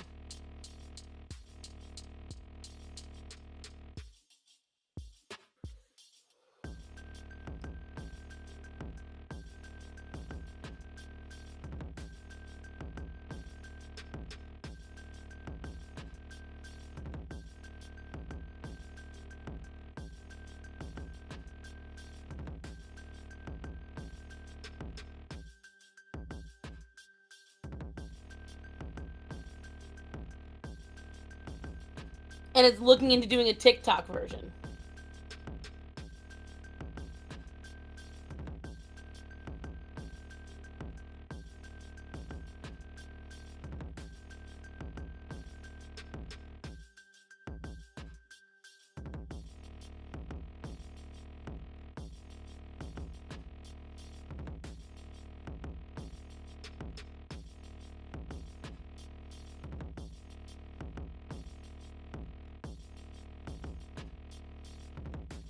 But I'm looking into this. I'm not seeing any reason why I would need it.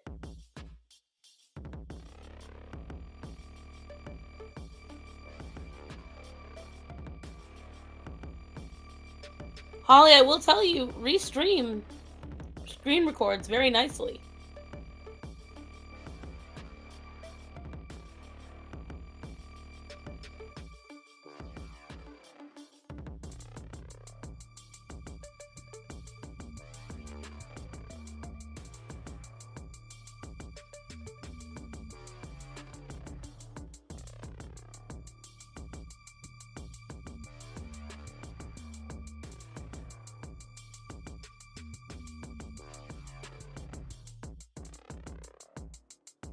This article relies excessively on outside sources.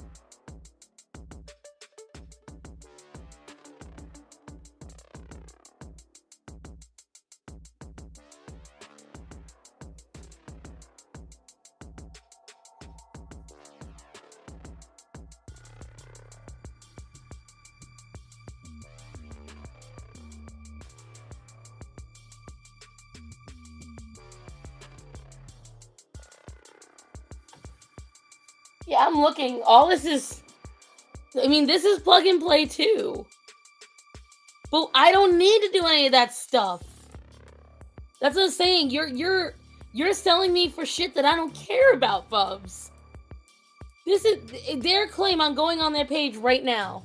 I'm looking at it, and it's just showing me for gaming and audio mixing.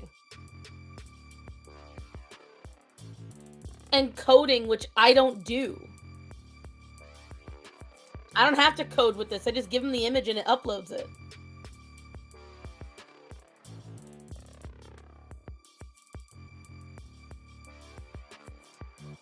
This makes me want it even less, even if it is free. I'd rather pay to have something else do it for me. But Bubs, I don't want someone else to set it up for me. That's not effective. I need to be able to do it on my own. What if something happened to you? What if we stop talking? Then I'm fucked. That makes it even less appealing.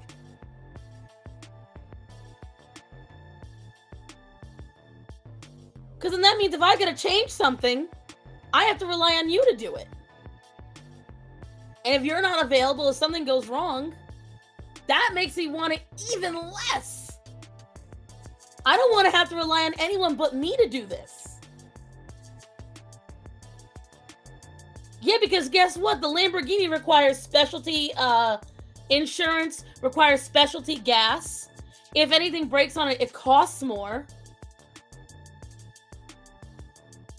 Kia is affordable, works, and if I need to replace it, I can. If something goes wrong, yes, I would. If I need to change something, yes, I would. I don't know why you started this. You can't sell to a salesman if you don't have a product she don't want. It makes no sense. This is the same reason why I wouldn't use... So there is a free drawing program called, whatchamacallit. There's a free drawing program, and I can't remember the name of it because I got so pissed off at it. And my friend told me about it. And whatchamacallit, I tried it because she told me it was free and everyone loves it because it's the best, and I can't stand it. I tried using it. It is overcomplicated. You got to do extra steps for the drawing program to work. It is not very user-friendly. I couldn't draw on it properly. And then at one point, I locked all of my layers and I couldn't figure out how to get out of it. Well, then I went and I bought Clip Art Studio. And guess what? I never had any of those problems with Clip Art. I never had any of that problem with Clip Studio whatsoever. So I would rather pay for a program that I can do on my own and I can fix the problems on my own than have a free one that constantly fucks up. I hear from everyone, including Gothics, including Leon, everyone else, how much OBS fucks up all the time. How they can't get it to work right. They can't get it to stream right. It does this. It does that. And all you've done is shown me that if I don't have you right there to help, that'll happen to me. I would rather have Restream. All I've got to do is if I decide to change something, I just make the picture and I upload it to Restream and it does the rest for me. That is a far superior option. I would rather pay to get quality than have something free that constantly screws up.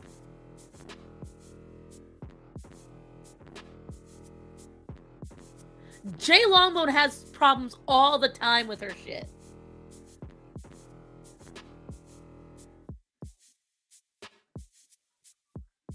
I don't care what they did. I care that what I have works. What I have is fine with what I got. I'm not streaming video games. The only time I will look to OBS is if I decide maybe I want to stream video games. Until then, I don't need it. I would rather pay the few bucks a month for this and have it simple and easy and not complicated.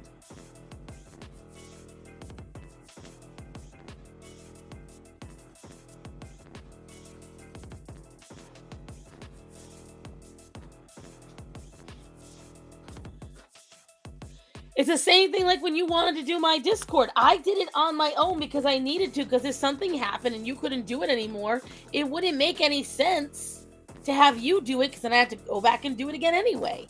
And the Discord runs perfectly fine. There's literally no issues with it. And I set that up. I set up the bots. As a matter of fact, you're the one that made it more complicated by adding more things. Like people wanted colors. I didn't want the colors. No, it did not. It functioned immediately. I just didn't put in certain things, but it still functioned.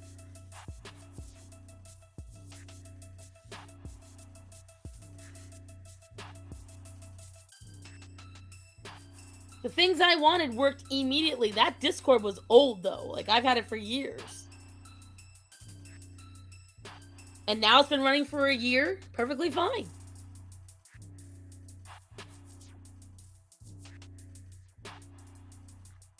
That's it. I'm putting in my 2-week notice. Because I won't do what you want. Oh, Bubs isn't serious.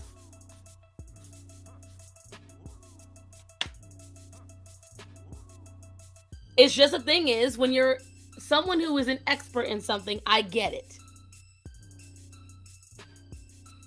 Yeah, and then I took away because I left you in charge of things. And then you went and you changed my pictures.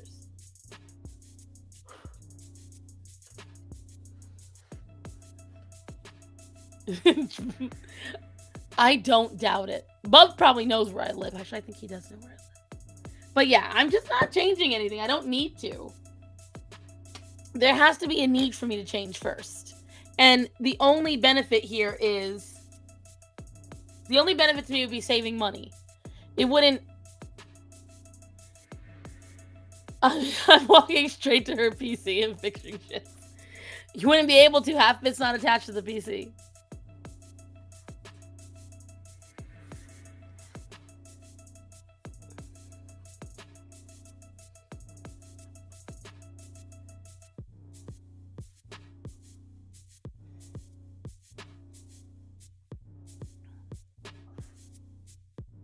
See, I use this every week.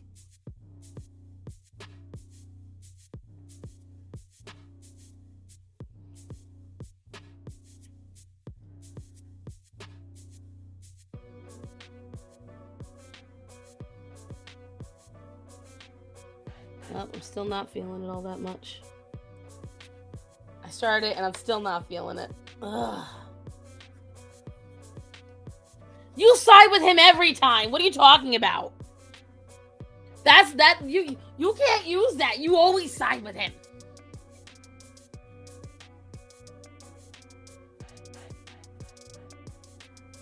Exactly, Chaco.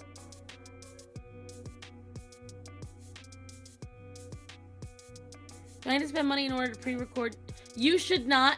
I think the free version will record 3 hours. But I have to double check on that because it's been almost a year since I've had the free version. So I bought I got the upgraded version just because I like to download what I record, and I think it holds up to 40 hours. The one I have. I haven't checked in a while.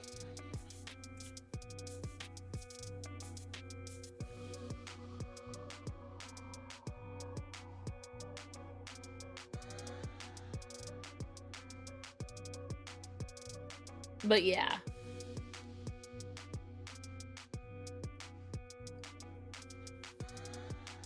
That's that on that front of it.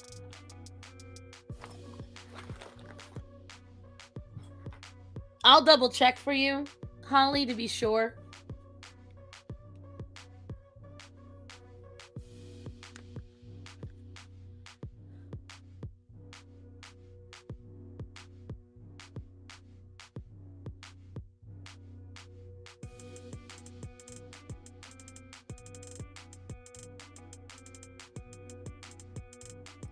Let's see.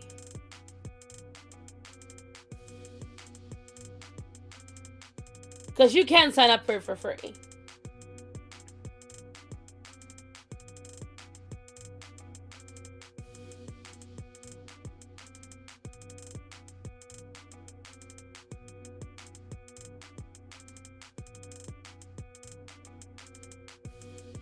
So the $0 one, you can connect Zoom, OBS, etc. to use Restream Studio. You can stream 2 channels, screen sharing, green screen virtual backgrounds, Restream branding on streams, integrated chat, 6 on-screen participants. So that is that. And then let me see. Once you go over... Okay, so no, you do have to have the $19 one in order to do the recordings.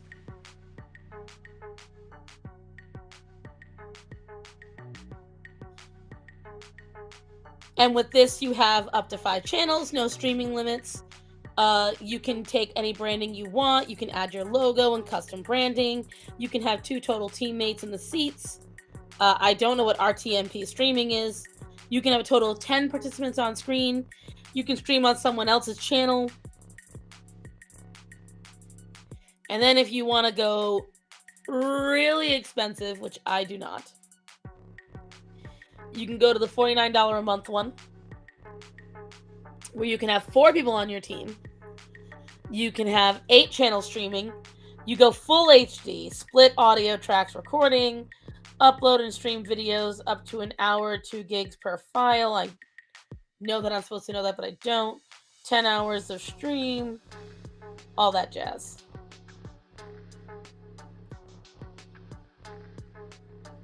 So that's all that you get with that.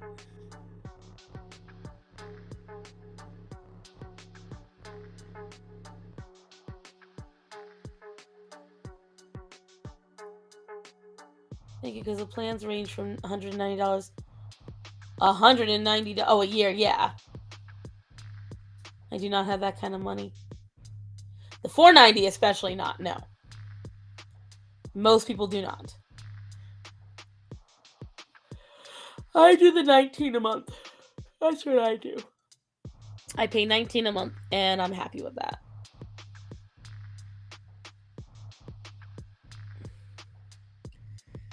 I'm very happy with it. It works quite well.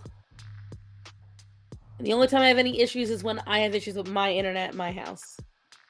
Otherwise, I'm fantastic.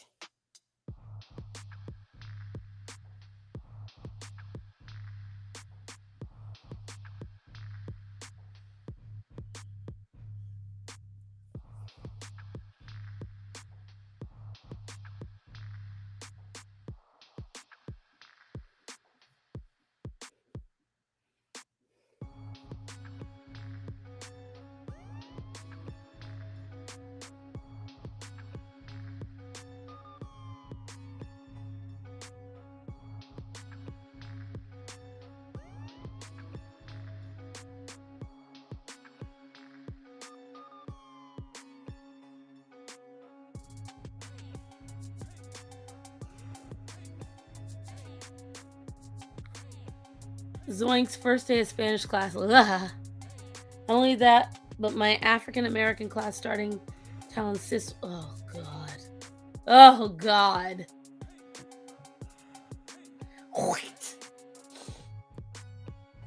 Speaking of, there's this guy that I sent to Gothics a couple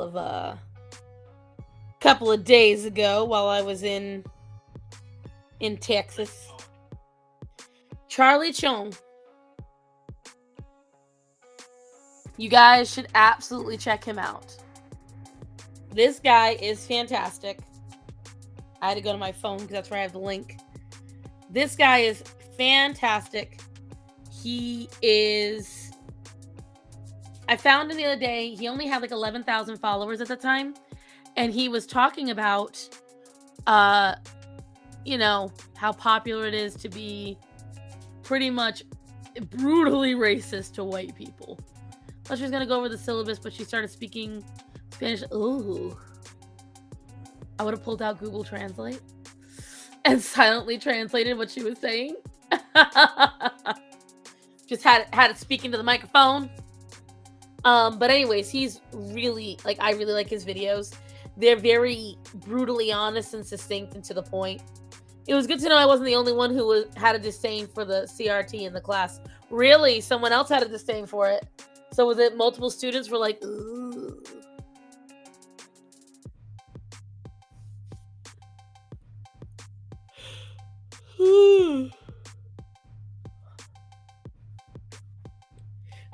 Honestly, that's what I would have done. I would have gotten out Google Translate and I'd be like, I'm sorry, this is Spanish class, meaning I have to learn it.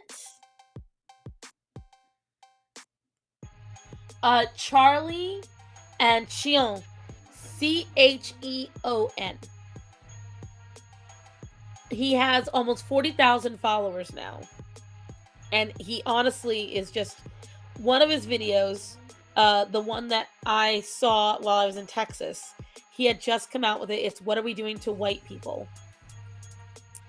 And it was awesome. He's just done very straight and to the point videos. All of his videos are very like straightforward. There is no sugarcoating. And he does something that I do. He lets the clips speak for themselves. And so like he was showing the blatant racism that you're seeing against whites nowadays. Oh, I know, Charlie. I've seen that video on my feed too. Yeah, he blew up out of nowhere. But I see why. I mean, I can be a hipster and be like, I saw him first. That's okay. But seriously, like, he did a really good job of just, like, letting these clips of these extremely racist people and misinformed people speak for themselves. And it was really nice to see. Like, it was very enjoyable. I sent Charlie's video to several people. His content is absolutely amazing. Right, I sent it to Gothics. The next day, I see Leon. I don't know if did I screenshot him and send him to Leon? Let me see. I screenshot him and sent him to somebody.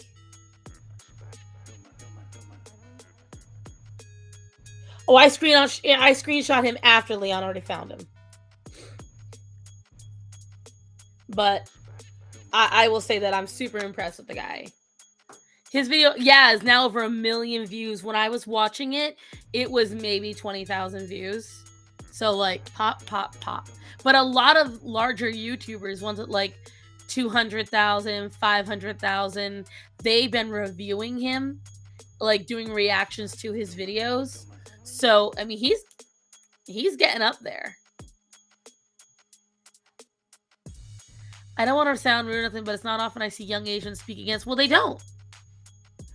A lot of Asian culture stems from the idea of oneness and the community overall.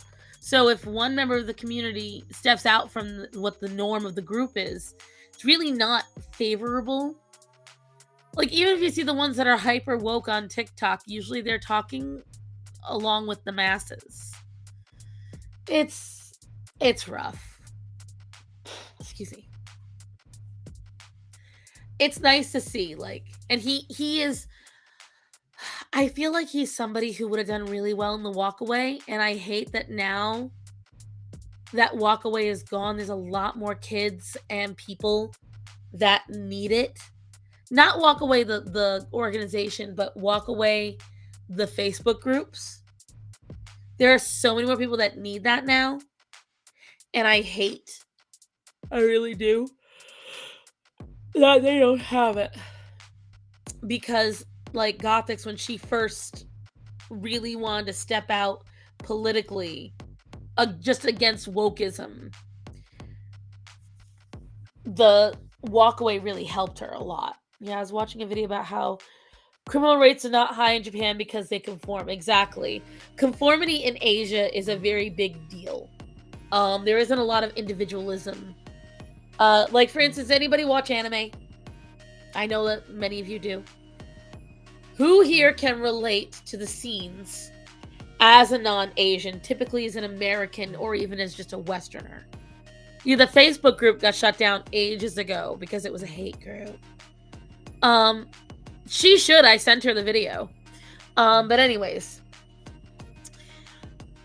How many times have we watched in an anime where somebody is getting screamed at, yelled at? People are lying to their face. They're getting reamed. They're getting embarrassed. And they say literally nothing to the teacher, upperclassman, or boss that's doing that. How many times have you seen that? I guarantee you've seen that and you're like, what the fuck? Say something. Like, you're sitting there screaming at the screen. Why aren't you saying anything? Why is this okay? Why is everyone in this scene acting like it's okay? And why is it that when you watch it, you can tell even the people making the anime make it seem like it's okay? Guess why? In Japan, it is okay.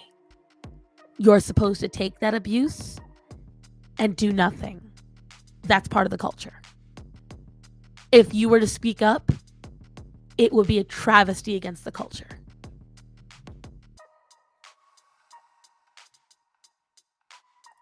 Like, you're not supposed to speak up and defend yourself at all. That is literally a societal norm. But see, Marsha, the thing is, in America, we are told, even when we're on the job, to defend ourselves.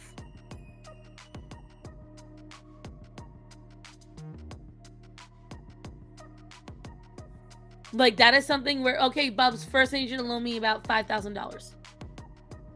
Maybe 10. Get back to me.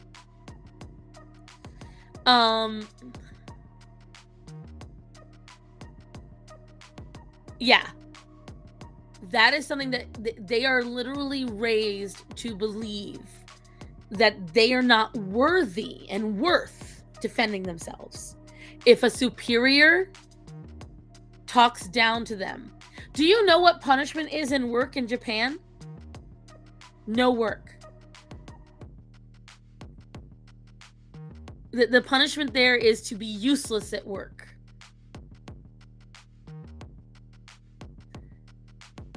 So, like, $50 for you?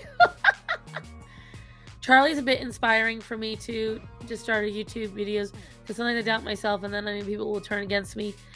There's always, you're always gonna find some level. Like, I have no idea if I'm going to get any bigger on YouTube. I have no idea. I've kind of stagnated now. I know some of that, like I was saying, I've been pulled from the algorithm for the words that I say, so I'm going to have to restructure that. But, you know, I have no idea if I'm going to get bigger, but I'm not going to stop trying. It happens to my mate in a team's call. But yeah, talking about conformity. So that's the thing, guys. Like, they are very prideful. They don't like scandal. You are taught that your rank in society is the most important thing. Like, we aren't. See, in America, we are taught that we create our own, whatchamacallit. We create our own rank. We create our own importance in society. You can be a homeless man, but you can be the most important homeless man in the area. They don't think that way in Japan. They just don't. They don't see anything wrong with that.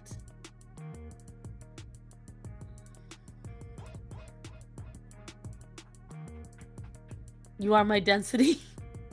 I'm everyone's density. Don't make political content, but it'll definitely be open about my views. The problem is in this society, your views will always bleed in one way or another. A video about Christianity in Japan. If not, yeah, I mean, like, so when you work in a company in Japan, when they want to shame you out of a company, they will give you less and less work, and they'll make you feel guilty about not doing work. And I'm like, they could never do that to an American, because an American would be like, you're gonna pay me $50,000 a year to do nothing? Okay. Oh no, I'm so ashamed. Not working overtime. It's expected to work overtime. Severe, like, work to death overtime. And if you leave on time from work, you are looked down upon. Why did I cut on my elbow? If you do not like to go out and drink, that also works against you. Because everyone goes out to drink, so you should go out to drink. I'll tell you what, I would not be popular in Japan. I tell you what. I would not go out to drink with any of my coworkers ever. No, no, no. That's called money. I could save that. There's always those office animes and manga where someone is working overtime. It's not just someone, it's the entire office usually. That's exactly why, Chaco. It is exactly why. Because they have extreme... There's great things about Japanese culture, and there's horrible things. And the extreme pressure they put on their people for perfection and for uniformity is a major problem. There's great aspects to it, and then there's terrible aspects. That's one of the terrible ones. See, they want you to keep your private life separate from your work life, because they don't want you to have a private life.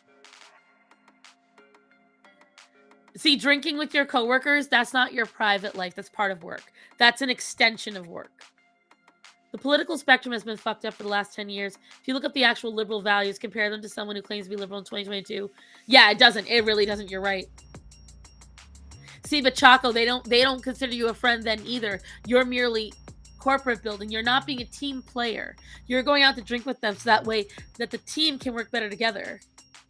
So in Japan, Bubblito, I don't know how much you pay attention to Japanese anime and Korean animes and stuff, but how it works is it is heavily it's the secret rule.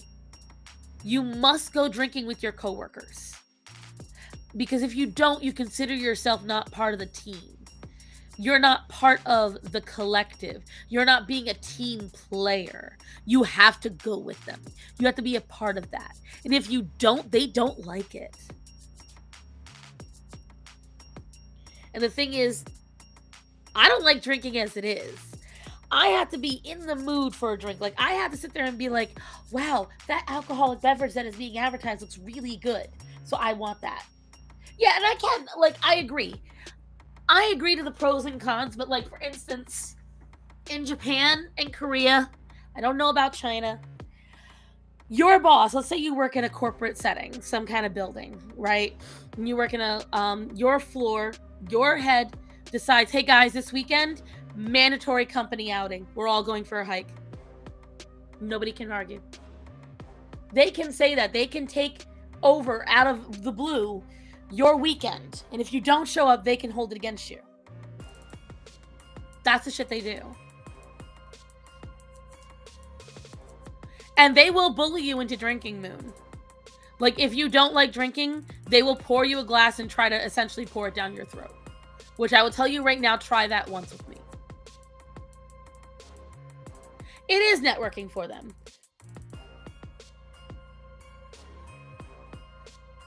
But that's the point. They can't make a conference where you can network. She doesn't drink, so do you have to drink alcohol or can you go? They won't like if you don't drink alcohol.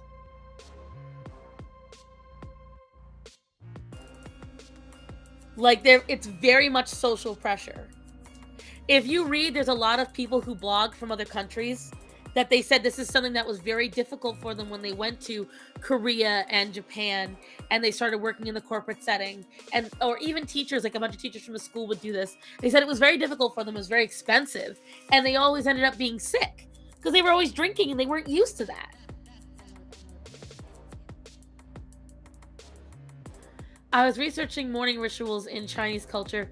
It's just, morning rituals are very, I think, depending on the country, very cool. Like, cool in the sense that it's amazing how they love their dead. And I know that sounds weird saying it like that.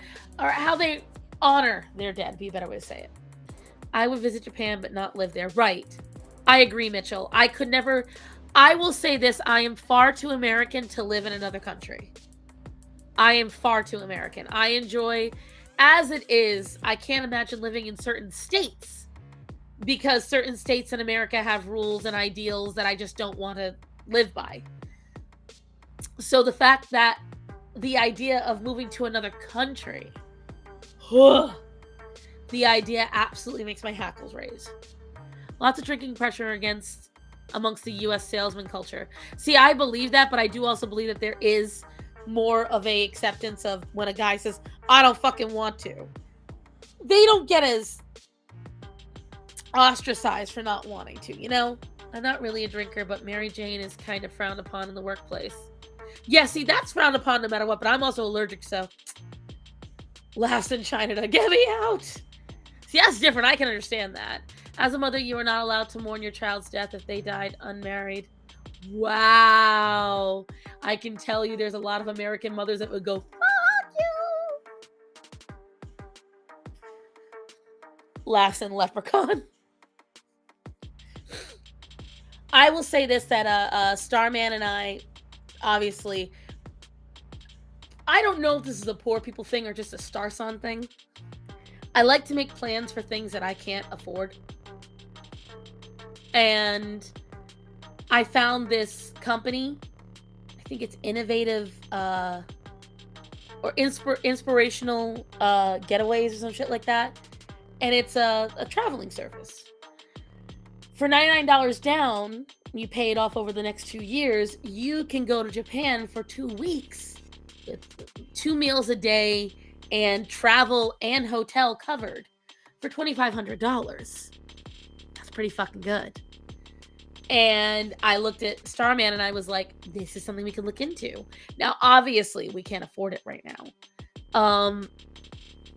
But I like the idea that they now have travel agencies that give you a really comprehensive itinerary. And really just, that's a good bang for your buck. No, I checked it. They're a real place. There's a lot of traveling agencies that do stuff like that. I've looked into it over the years, and they've had past people travel through them. I believe, Linda, they have Italy, Greece, a fair portion of Europe, and the UK, including Ireland, on their itinerary. I don't think it's a bad idea. It's nice to set up goals without giving yourself deadlines. Like if you want to trip to Japan, right? Because like the first one I set up, this is back when Matthew and I were making a lot more money. There was a small period of time where we were making decent money. We were caught up on all the bills, everything. And I had planned for 2020, it was either 2020 or 2022. I can't remember which one it was. We were making these plans back in 2016. We were going to do a trip to Japan. When I calculated it out, it came out to close to $12,000. And then on top of that, I wanted to have at least $5,000 to $8,000 in spending money. So I will say this, that if it's $5,000 alone just for us to get there for this travel agency, then I have to make sure we have at least an equal amount. If Vegas was anything to go by, okay, I have to make sure that we have an equal amount of money set aside. So that gives me some goals. Obviously, this may be a, hey, we turned 40 this year, or he turns 40, I turn 41. We may have to wait till then. I don't know. I ain't even reproducing. Yeah, no one's mourning me. Oh.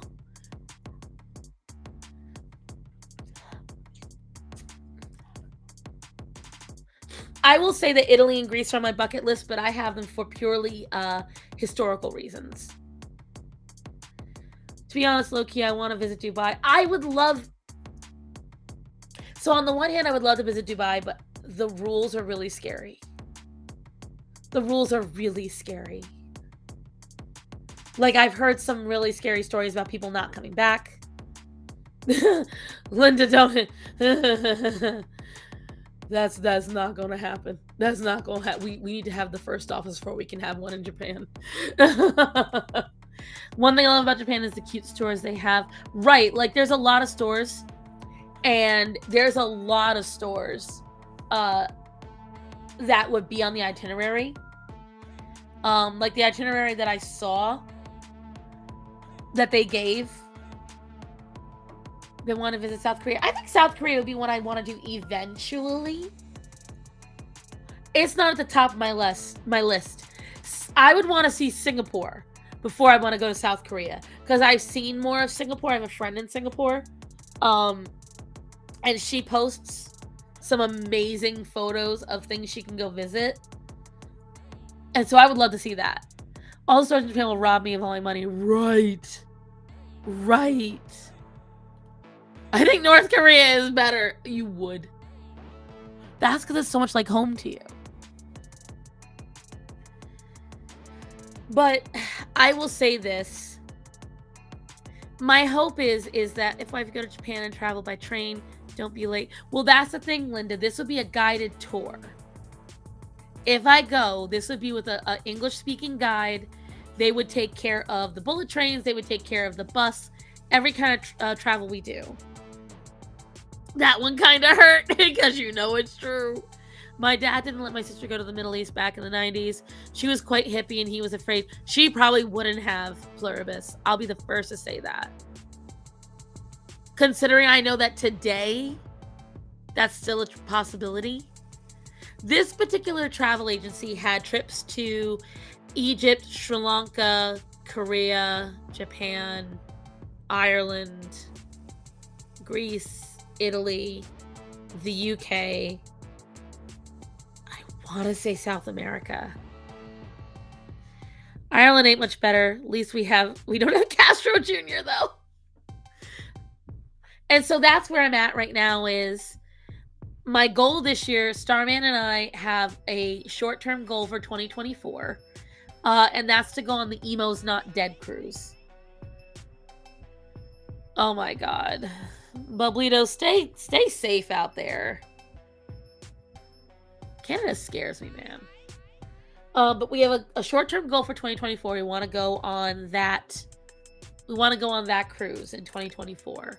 So that means this year we got to get our real IDs. We have to get our passports. We have to obviously save money and put aside for said cruise and get in shape and all that jazz. Yeah, the Emo's Not Dead. Look it up. It looks so fun, guys. It's a cruise for elderly emos, and I'm so ready for it. You know what? Honestly, looking back, I wish Starman and I had gone on the Emo's Not Dead cruise this year for 2022. Instead, we went to When We Were Young Fest, and hindsight 2020, yeah, we should have gone on the cruise. Know your country is fuck when your finance minister, whose grandfather was a no-Nazi, tells people to stop subscribing to Disney Plus if they want to afford gross. What? Who says that? Kiddo has an opportunity to go to Japan with a group of teenagers, guided tour. That's not bad after 40. Hi, Sky. But you have to call that because, I mean, you got to know if your kid's trustworthy or not. I think there are any old emos. Oh, there's a lot. I know you're not making it up, Bub, just because Canada. I'm just shocked that somebody would say it so openly. Let me tell you something, Purple Honey. There was a lot of elderly emos at the When We Were Young Fest. And many who were super pissed that they had to go back home with nothing. Yeah.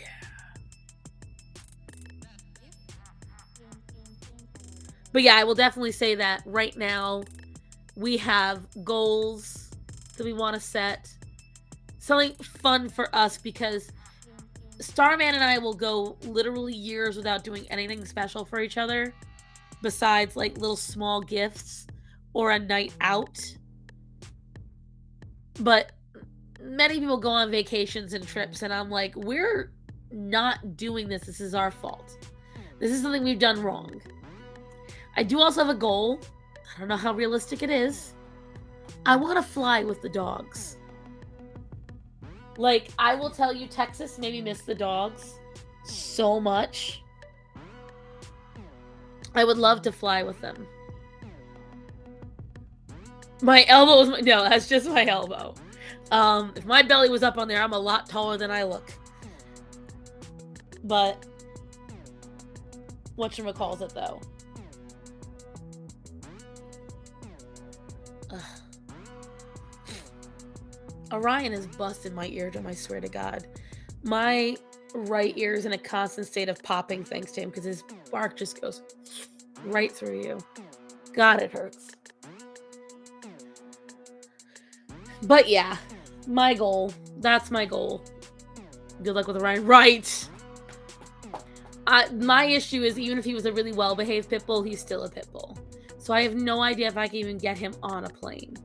It has calmed down in recent years. People have been more concerned about racial tension than pit bulls. But that doesn't mean it's gone away. So I might have to invest in a muzzle. We will see. For all I know, he'll be fantastic and Greta will be the pain in the ass. We don't know. We don't know. Oh my God, that statue. When I saw it,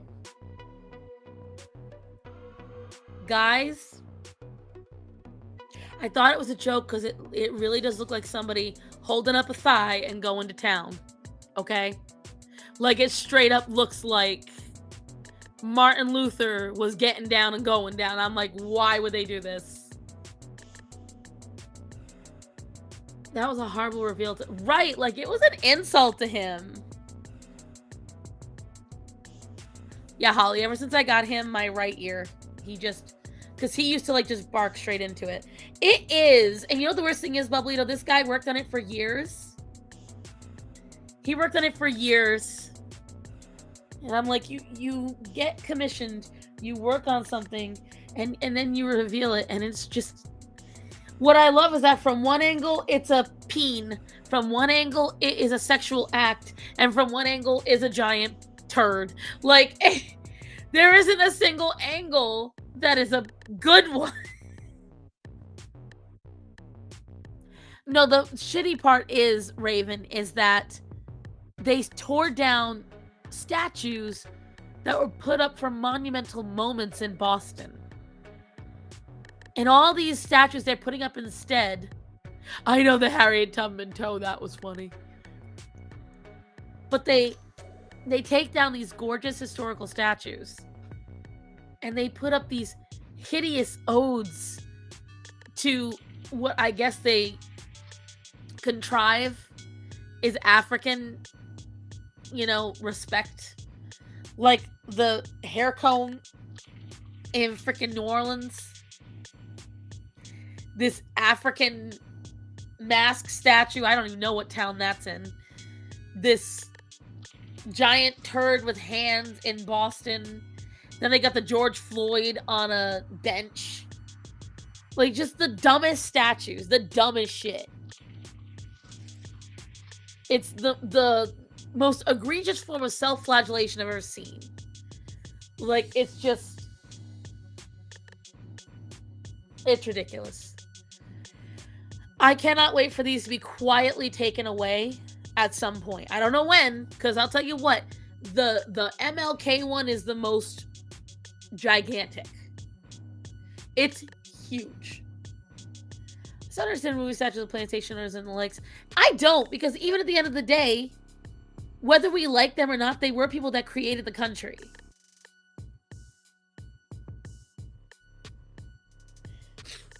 Like, exactly, leave an explanation, and then maybe next to it, make another statue. But it's like, we make a giant MLK version of Mr. Hanky, and we act like we've done something good. Modern art isn't art. It isn't. It's their pride and joy. What a joke. The problem is they're losing people. People are waking up from being woke. Wokeism is a dream, and it's a fever dream at that. But stars on their races, and people hate America, so statues must go. I know. Girlfriend, I know. It's painful. It is so painful. Modern art is someone's attempt at being intellectual. I personally, if it's a lot of the modern art that I'm trying to think of the word and I can't think of it right now, but interpretational art, a lot of it is somebody just getting money off of somebody. The removal notice will go to the toxic waste disposal peeps. It's a giant turd in a public area. It's a health hazard. Seriously, if they had just done torsos, just 2 torsos, that would have been better. Even without the head, would have been a little weird, but we'd have gotten it. Or maybe just the front. Like, there's so many ways that could have been done to look less awkward than it looks. I thought my art was bad, but then I look at modern art. Stop it. Woke people are finally getting awake, right? The only modern art I like is the upside down toilet, only because that's how I got introduced to a mess of the concept. There is, you see, reason people leaving the left, not the right. Right, there is a reason. Dude was trying to be too complex. Right, he was trying to be too cerebral. Nothing pisses me off more than people who try to be cerebral. It's like you're slapping your intelligence in everyone's face, and it just comes off as awkward. Most abstract art seems like there's abstract, that's what I was trying to think of. They're only to offend without adding any value. There's no thought into it. Oh, well, I painted my emotions out. No, you grab black and blue paint and you slapped it on the board. Like, shut up. Like, I hate when people say that. I painted out my emotions. Your emotions are splatter, sir. Like, shut up. Oh, the memes are top tier. The memes are chef's kiss. Like, I love the memes. They're ridiculous. They did this to themselves. Hey, Esteban, I just need to know, like, the process. Who were the multi-layers they went through for it? Because that's the thing, like, every time one of these things happen, what I want to know is, in the whole time, when you had the control group that looked at it, when you had the voting for it, when they presented it to get the funding, when they got the funding, when they had the people that helped make the giant cast, when we had the people assembling it, there was never at any point in time anyone looked at it and said, anyone else see the giant turd? Like, I just need to know, where was the control in this? Where Did somebody ever at any point think to take off the rose-colored glasses at all? And it seems that that's a no. And that's the problem that I have. Nobody thought to remove the self-appreciation long enough. The proverbial peen from their own mouth. The cost of the thing. God, I don't even want to know how many millions that thing probably cost. Have you seen the story of the Beyond co-founder brother dying? Dude had millions in the bank and still went out to play some... God almighty. Everybody, The Fall of Lucifer. I think it's by Da Vinci, but it's amazing. But see, that is not art to these people. It's not. They don't see it the same way. They're all too busy trying to get out a story. This is the biggest problem I have with this, with modern Hollywood and shows and all this different media that I don't absorb because I am tired of somebody shoving a message at me. I don't give a shit if you think that your splotches on a canvas are representing the realism of the torture of this, of the plight of these people, of the... Shut the ever-living flub up. You don't know what you're talking about. You don't have any of those emotions. And you're just trying to show that you are the more caring of all the rest of the people around you. You are doing it for points. You are doing it for virtue signaling. And you're doing it in the laziest, most unoriginal form possible because it's the only way most white liberals are able to do it these days. It's painful. My brain hurts thinking about it. I don't even believe that's going to be good either, Mitchell. But you know what? If you like it, go for it. Like, there's no truer version of this than the Velma show. Universally, everyone hates this show. Even the most liberal of cartoon reviewers that I've seen cannot lie to themselves about how shit this show is. Right. See, Linda, you see this quite a bit with the writing community on Twitter. I'm writing this to show you how you should be thinking and feeling. That is manipulation, my dear. Not you, Linda. My sis watched the last episode, said it was really good, but the girl was annoying. That's the standard. The Mary Sue hated Velma. That's how bad it is. Velma is no greater love letter to wokeism. There is no greater love letter to wokeism than Velma. It embodies every part of wokeism. Unoriginal, angry, bitter, unlikable, white-hating. Yeah, the Scooby thing isn't real, thank God. But frankly, the fact is that we so easily believed it shows how shit it is. That's the problem. It's that shitty. And they're not aware. One would think after Seth Rogen and what's-her-name's Christmas special fell in a fiery pit, they would learn their lesson. But they didn't. They didn't. See, I'm telling people to stop hate watching it. Because then it's going to be like Big Mouth, where I don't know why. And anyone that liked Big Mouth, I'm judging you.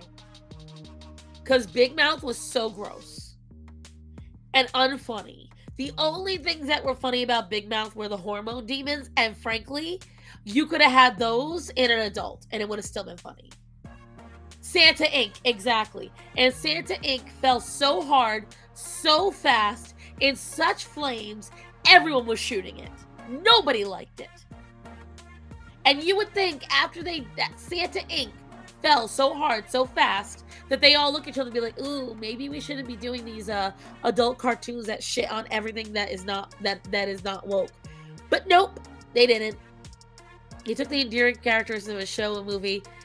They clearly hate.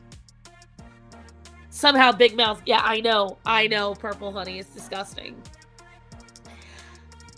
It's so obvious that the people who made Velma hate not only white people, but they hate Scooby-Doo. They hate traditional voice acting. They hate everything about what makes Scooby-Doo to this day. Still, I will heavily judge you. It's a pedo show. I hate Big Mouth. To me, it is pedophilia. I do not like it.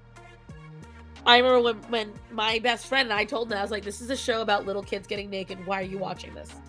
And like I was saying, when it came to Velma, it's the same thing. All these characters are 15. 15!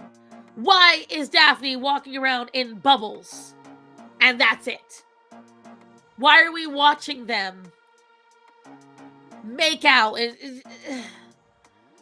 There is no likable... Like, I have no desire.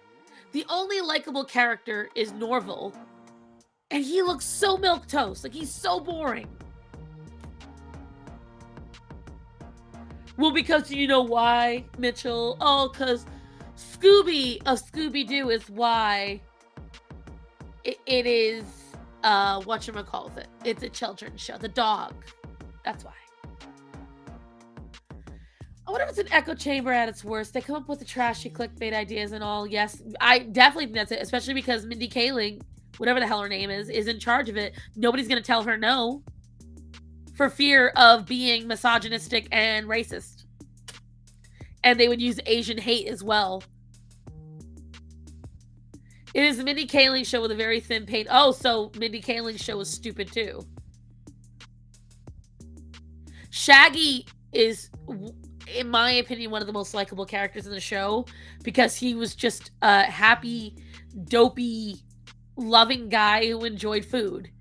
And now he is just this anti-drug simp. It's just so annoying. So annoying. There's just nothing likable about it.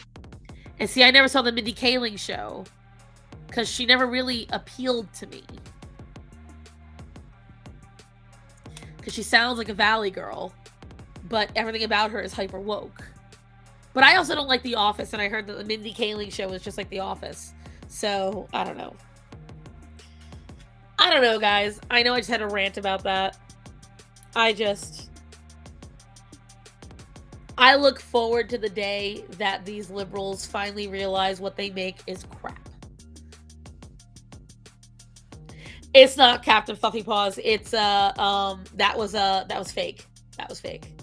We all fell for it, but that was fake. But honestly, again, I say the fact that we all believed it so easily shows how crappy the show is.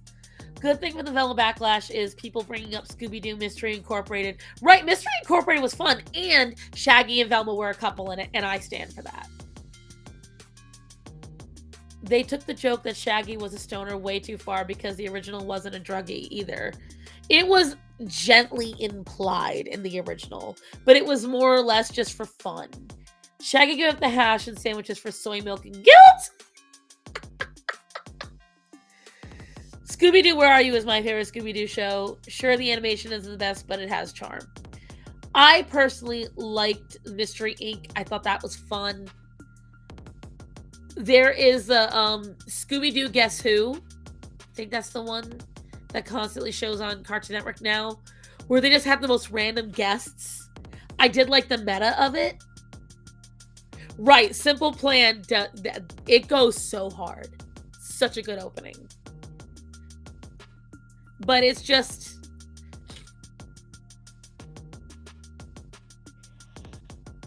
The problem is that too many people today, and this is something that I think Gothix has really touched on. There is some of Mao's ideals happening lately. They are taking the old traditions and they're slashing them to bits in the name of progression.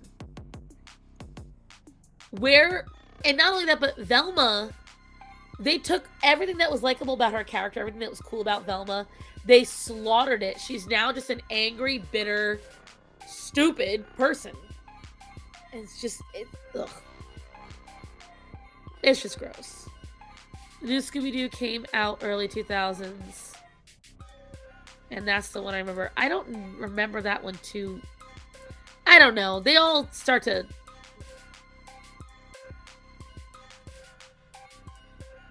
It all starts to like meld in for me. This show makes Scrappy-Doo look good. That's a lot. Oh, don't do my man Scrappy like that. Poor thing. Or I would say the Scooby-Doo kids. Was it Scooby-Doo babies when they were all little kids? I can't remember. That was the early 80s and 90s. I'm not too good on that one. I was more of a Punky Brewster and Rainbow Bright kind of kid at the time. But it is 3:08, guys, and I was only a minute late, so I stayed on a little longer and I ranted. I'm going to go because my nose is getting stuffy again and my throat is getting sore. And I did a lot of talking. Maybe that's why I'm not so good this week, because my gosh, mentally it was a lot of meetings, a lot of discussing, a lot of stuff. Maybe my brain's just not in it because I went through so much this week. But Scrappy deserves more respect. Dude, you're so old. Bite me, sponge. Oh, I was sick. I had a cold. On the way to Texas, I was still getting over a cold. But now I'm getting over it. So it's just like the littlest bits, especially because the clogged ear was already bad because of Orion. And then the flying, and then on top of it, getting over being sick. But, alright guys, well I love you all. I will talk to you all soon. Wish me luck because I have to record videos this week and I am so tired and mentally not there. And I gotta record like 6 videos. But I love you all. Thank you for joining me. Here's to a good 2023. Cross your fingers. Cross your fingers that I get hired by a stay-at-home job real soon.